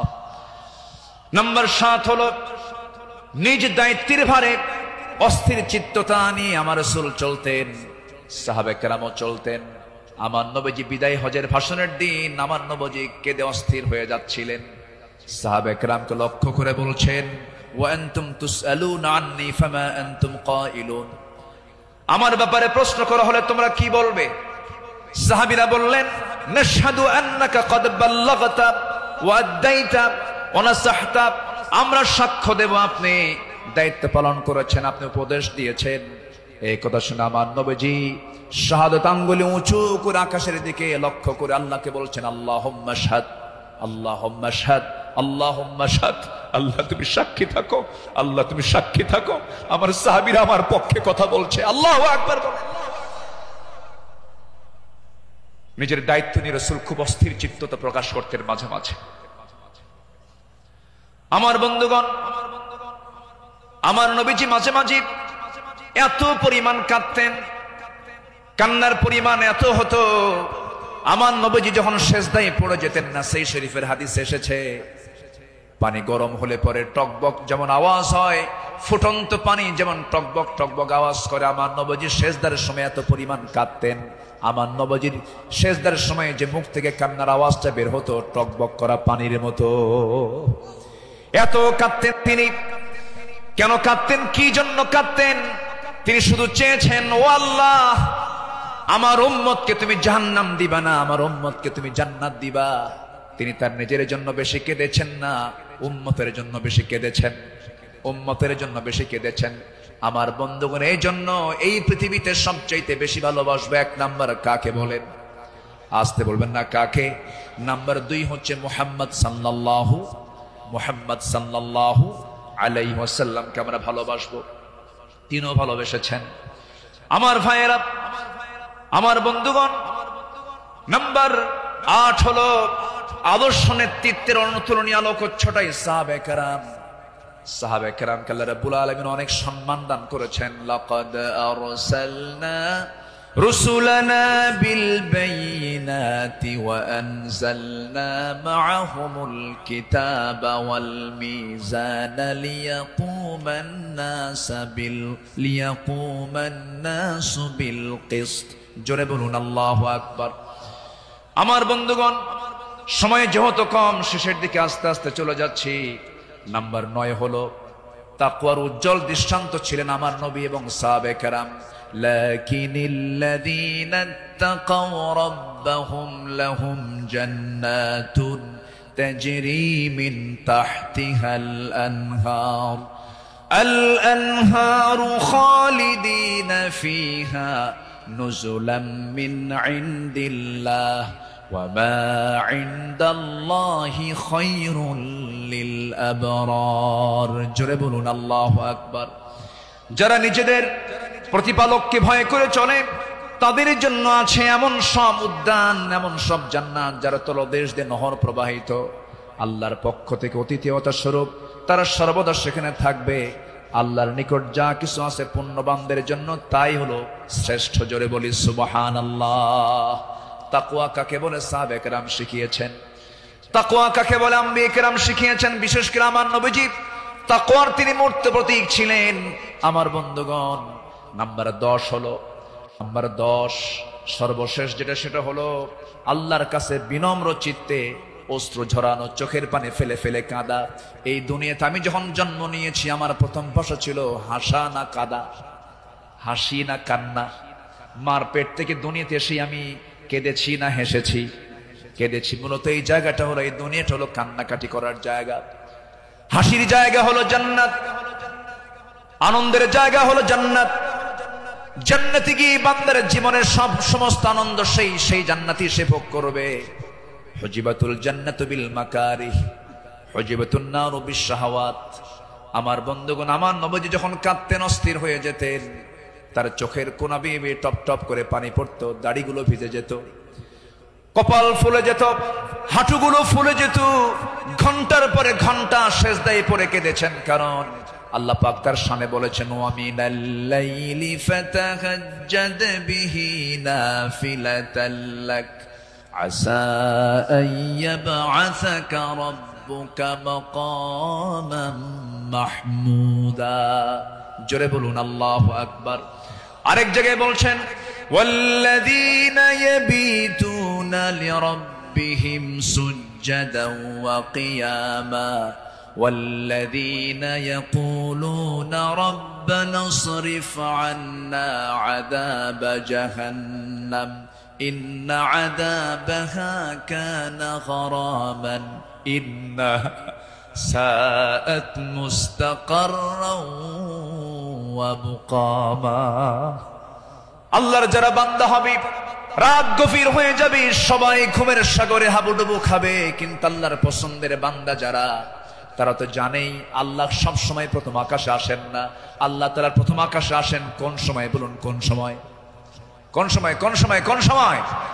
শেষ রাত্রিতে চলে আসেন। ফিস সামাঈদ দুনিয়া আলা মিন মুস্তাগফিরিন ফাগফির লাহ, কোন ক্ষমা প্রার্থী আছে আমার কাছে ক্ষমা চাবে, সেই সময় আল্লাহ পাক দুনিয়ার আকাশে চলে আসেন। আল্লাহর পছন্দের বান্দা এই চান্সটা ছেড়ে দেন না। শেষ রাত্রে উঠে চোখের পানি ফেলে শিশুর মতো যারা কান্দাকাটি করবে, আল্লাহর কাছে যারা রোনাজারি করবে, আপনি কি জানেন 7 সমুদ্রের পানি দিয়ে জাহান্নাম নিভতে পারে না, কিন্তু বান্দা যদি আল্লাহর ভয়ে 1 ফোঁটা চোখের পানি ফেলতে পারে, 1 ফোঁটা চোখের পানি 7টা জাহান্নামকে নিভাইয়া দিতে পারে। আমরা কাঁদবো কার কাছে? আসতে বলবেন না, কাঁদবো কার কাছে? পৃথিবীতে কান্নাকাটি করার জায়গা কয়টা? বলেন কয়টা জায়গা? এক জায়গা। কার কাছে? আল্লাহর কাছে আমরা চোখের পানি ফেলে ফেলে কাঁদবো, আল্লাহর কাছে আমরা রোনাজারি করব। পৃথিবীর মানুষের কাছে কাঁদবেন, কেউ বলবো ফিনাতে এমনি কান্দে, কোন একটা লক্ষ্য আছে, মতলব খারাপ। কত কি বলবে, স্বামী তার বউয়ের কাছে কাঁদবে, বউ তার স্বামীর কাছে কাঁদবে, ছেলে বাবার কাছে কাঁদবে, বাবা ছেলের কাছে কাঁদবে, সেখানে কিছু স্বার্থ থাকতে পারে। কিন্তু বান্দা যদি শুধুমাত্র আল্লাহর জন্য কাঁদতে পারে, আল্লাহ রাব্বুল আলামিন তার বান্দার সেই কান্নার পরিপূর্ণ জাযা, পরিপূর্ণ পুরস্কার সেই বান্দার হাতে তুলে দিবেন। এই জন্য আমরা চোখের পানি খরচ করব। কার জন্য? আসতে বলবো না, কার জন্য আমরা খরচ করব? ইন্নাল্লাযীনা উতুল ইলমা মিন ক্বাবলিহি ওয়া ইযা ইউতলা আলাইহিম ইয়াখিরুনা লিল আযকানি সুজদা। সূরা বনী ইসরাঈল 107 নম্বর আয়াত। যাদেরকে এর পূর্বে জ্ঞান দান করা হয়েছে, তাদের সামনে যখন আবৃত্তি করা হয়, তখন তারা বিনয়ের সাথে কাঁদতে কাঁদতে ভূমিতে জমিনে তারা লুটিয়ে পড়ে। ইয়াখিরুনা লিল আযকানি সুজদা। এই জন্য আমরা কাঁদবো। চোখের পানি যদি ফেলতে চাই, একমাত্র ফেলবো আমরা কার জায়গায়? কার কাছে? বলেন কার কাছে? কার কাছে? আল্লাহর কাছে। সাইয়েদনা ওমর ফারুক রাদিয়াল্লাহু তাআলা একদিন বসে আছেন, তার পাশে এক সাহাবী বসে একটা হাদিস বর্ণনা করছিলেন। মিসকাল হাববাতিন মিন কিবার, যার মধ্যে যাররা পরিমাণ অহংকার কাজ করবে, লা ইয়াদখুলুল জান্নাহ, সে ব্যক্তি জান্নাত পাবে না। ওমর ফারুক সেই জায়গা থেকে লাফ মেরে গিয়ে জমিনে লুটিয়ে পড়লেন।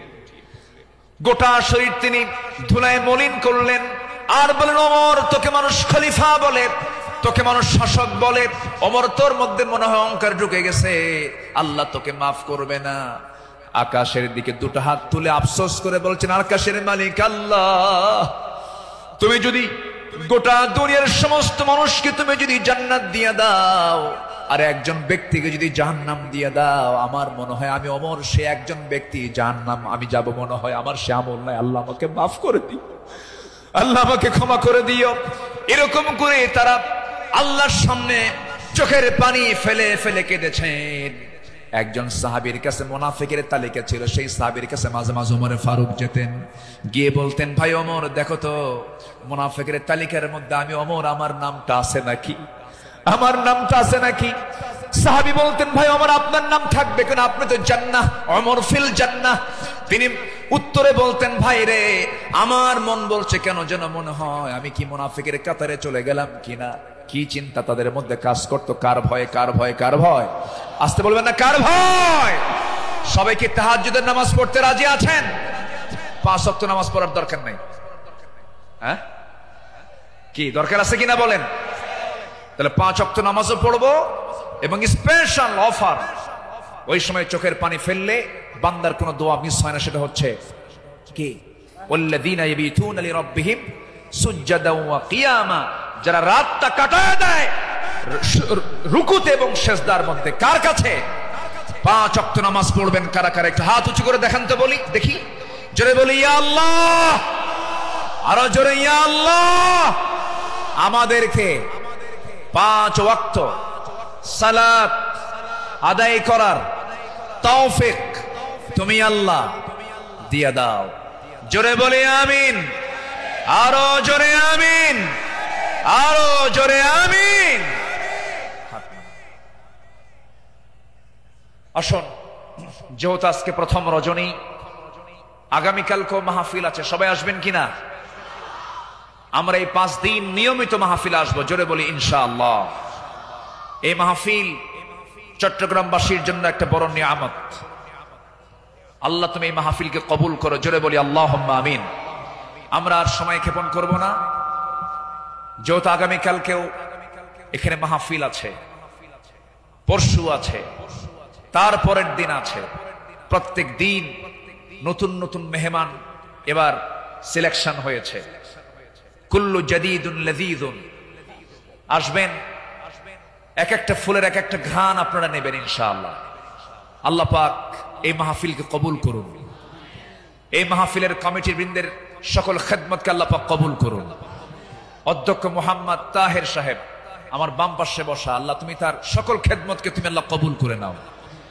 আর আমি সময়টা না বাড়িয়ে, সময় ক্ষেপণ না করে, আসুন সোজা আমরা এখন দোয়ার দিকে যাব।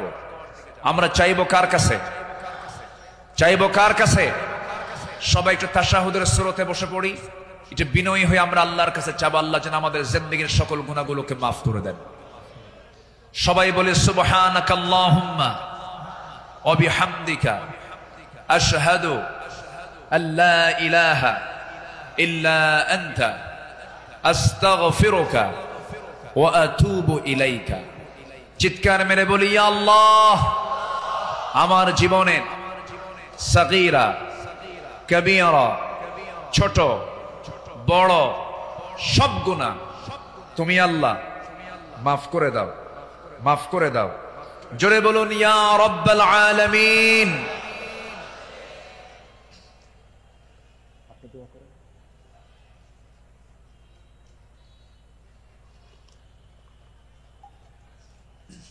সবার কাছে আমি দোয়া চাই, সবাইকে আমার জন্য দোয়া করবেন।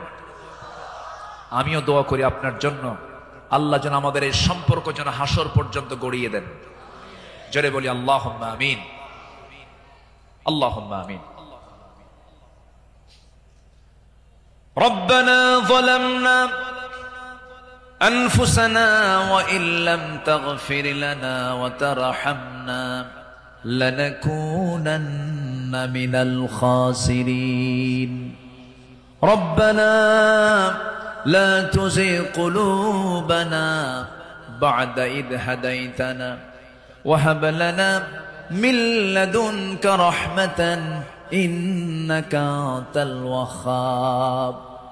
আয় আল্লাহ তাআলা, সন্ধ্যা থেকে শুরু করে নিয়ে 10টা পর্যন্ত দীর্ঘ সময় ধরে তোমার কালামের একটা আয়াতকে সামনে রেখে তোমার পছন্দের গোলাম আমাদের পয়গম্বর রাসূলের জীবন থেকে, তোমার পছন্দের বান্দা সাহাবে কেরামদের জীবন থেকে কিছু আলোচনা করেছি। তোমার কালাম থেকে কিছু কথা বলে শেষ সময়ে তোমার শাহী দরবারে কাঙ্গাল ফিকিরের মতো দুটো হাত পেতেছি আল্লাহ। আয় আল্লাহ তাআলা, চট্টগ্রামের এই প্যারেড ময়দান তুমি আল্লাহ বান্দাদের দিকে তাকায় দেখো, ভিক্ষুকের মতো হাত পেতে আছে রে আল্লাহ। গুনার দিকে নজর দিও না, বান্দা মনে করে তামাম জিন্দেগীর সমস্ত গুনাহগুলোকে মাফ করে দাও। আয় আল্লাহ তাআলা, দুটো হাত যখন তুলে রাখি, দুজন মানুষের কথা বেশি বেশি মনে পড়ে যায় রে। আমাদের মাঝ থেকে যাদের জনম দুঃখিনী মা, জনম দুঃখী বাপজান যারা দুনিয়া থেকে বিদায় নিল, জিন্দেগীর গুনাহগুলো মাফ করে দাও, কবরগুলোকে জান্নাতের টুকরা বানায়া দাও। অনেক আলোচনা শেষ করি, বাড়ি ফিরে যাব রে। সব দেখবো, ছেলে দেখবো, মেয়ে দেখবো, স্ত্রী দেখবো, সন্তানদের দেখবো, আত্মীয় স্বজন দেখবো, কিন্তু মার দিকে তাকায় দেখতে চাবো, কিন্তু মার ঘরে মা নাই, মা কবরে চলে গেছে। বাবা নাই, বাবা কবরবাসী হয়েছেন রে। গোটা পৃথিবীর সব খবর ঘরের কোণে বসে সব দেখা যায়, জানা যায়, শোনা যায়, কিন্তু ঘরের কোণে মা, কবরে মা শুয়ে আছেন, তার কোনো খবর দুনিয়াবাসীর কাছে থাকে না রে আল্লাহ। সে আব্বা আম্মা যারা চলে গেল, জিন্দেগীর গুনাহগুলো মাফ করে দাও, কবরগুলোকে জান্নাতের টুকরা বানায়া দাও। ও আল্লাহ, এমন বান্দা আমার সঙ্গে হাত তুলতে পারেন, নিজের হাতে নিজের মাকে দাফন করেছেন, নিজের বাপকে নিজে হাতে কবরে নিয়ে কবরে শোয়া দিয়েছেন রে। সে আব্বা আম্মা যারা চলে গেছে, কবরের সমস্ত আযাবকে মাফ করে দিয়া কবরগুলোকে জান্নাতের বাগান বানায়া দাও। আব্বা আম্মার জন্য কি দোয়া তাও শিখিয়ে দিয়েছো। হাত একটু উঁচু করে আল্লাহর শেখানো দোয়া পড়ে আওয়াজ দিয়ে দিয়ে আমার সঙ্গে ঠোঁট মিলায়া সবাই আকাশ বাতাস মুখরিত করে সবাই আমার সঙ্গে ঠোঁট মিলায়া বলুন, রব্বিরহামহুমা কামা রব্বায়ানি সগীরা, রব্বিরহামহুমা কামা রব্বায়ানি সগীরা, রব্বিরহামহুমা কামা রব্বায়ানি সগীরা।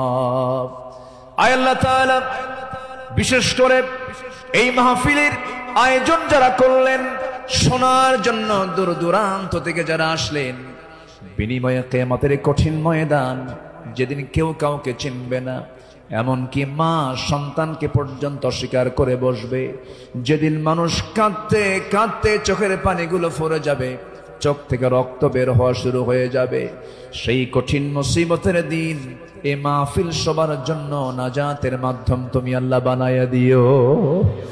ও আল্লাহ, ইসলামী সমাজ কল্যাণ পরিষদ চট্টগ্রামের সঙ্গে যারা শুরু থেকে ছিলেন, আজকে তারা দুনিয়াতে অনেকেই নাই, মেহেরবানি করে তাদের কবরগুলোকে জান্নাতের টুকরা বানায়া দাও।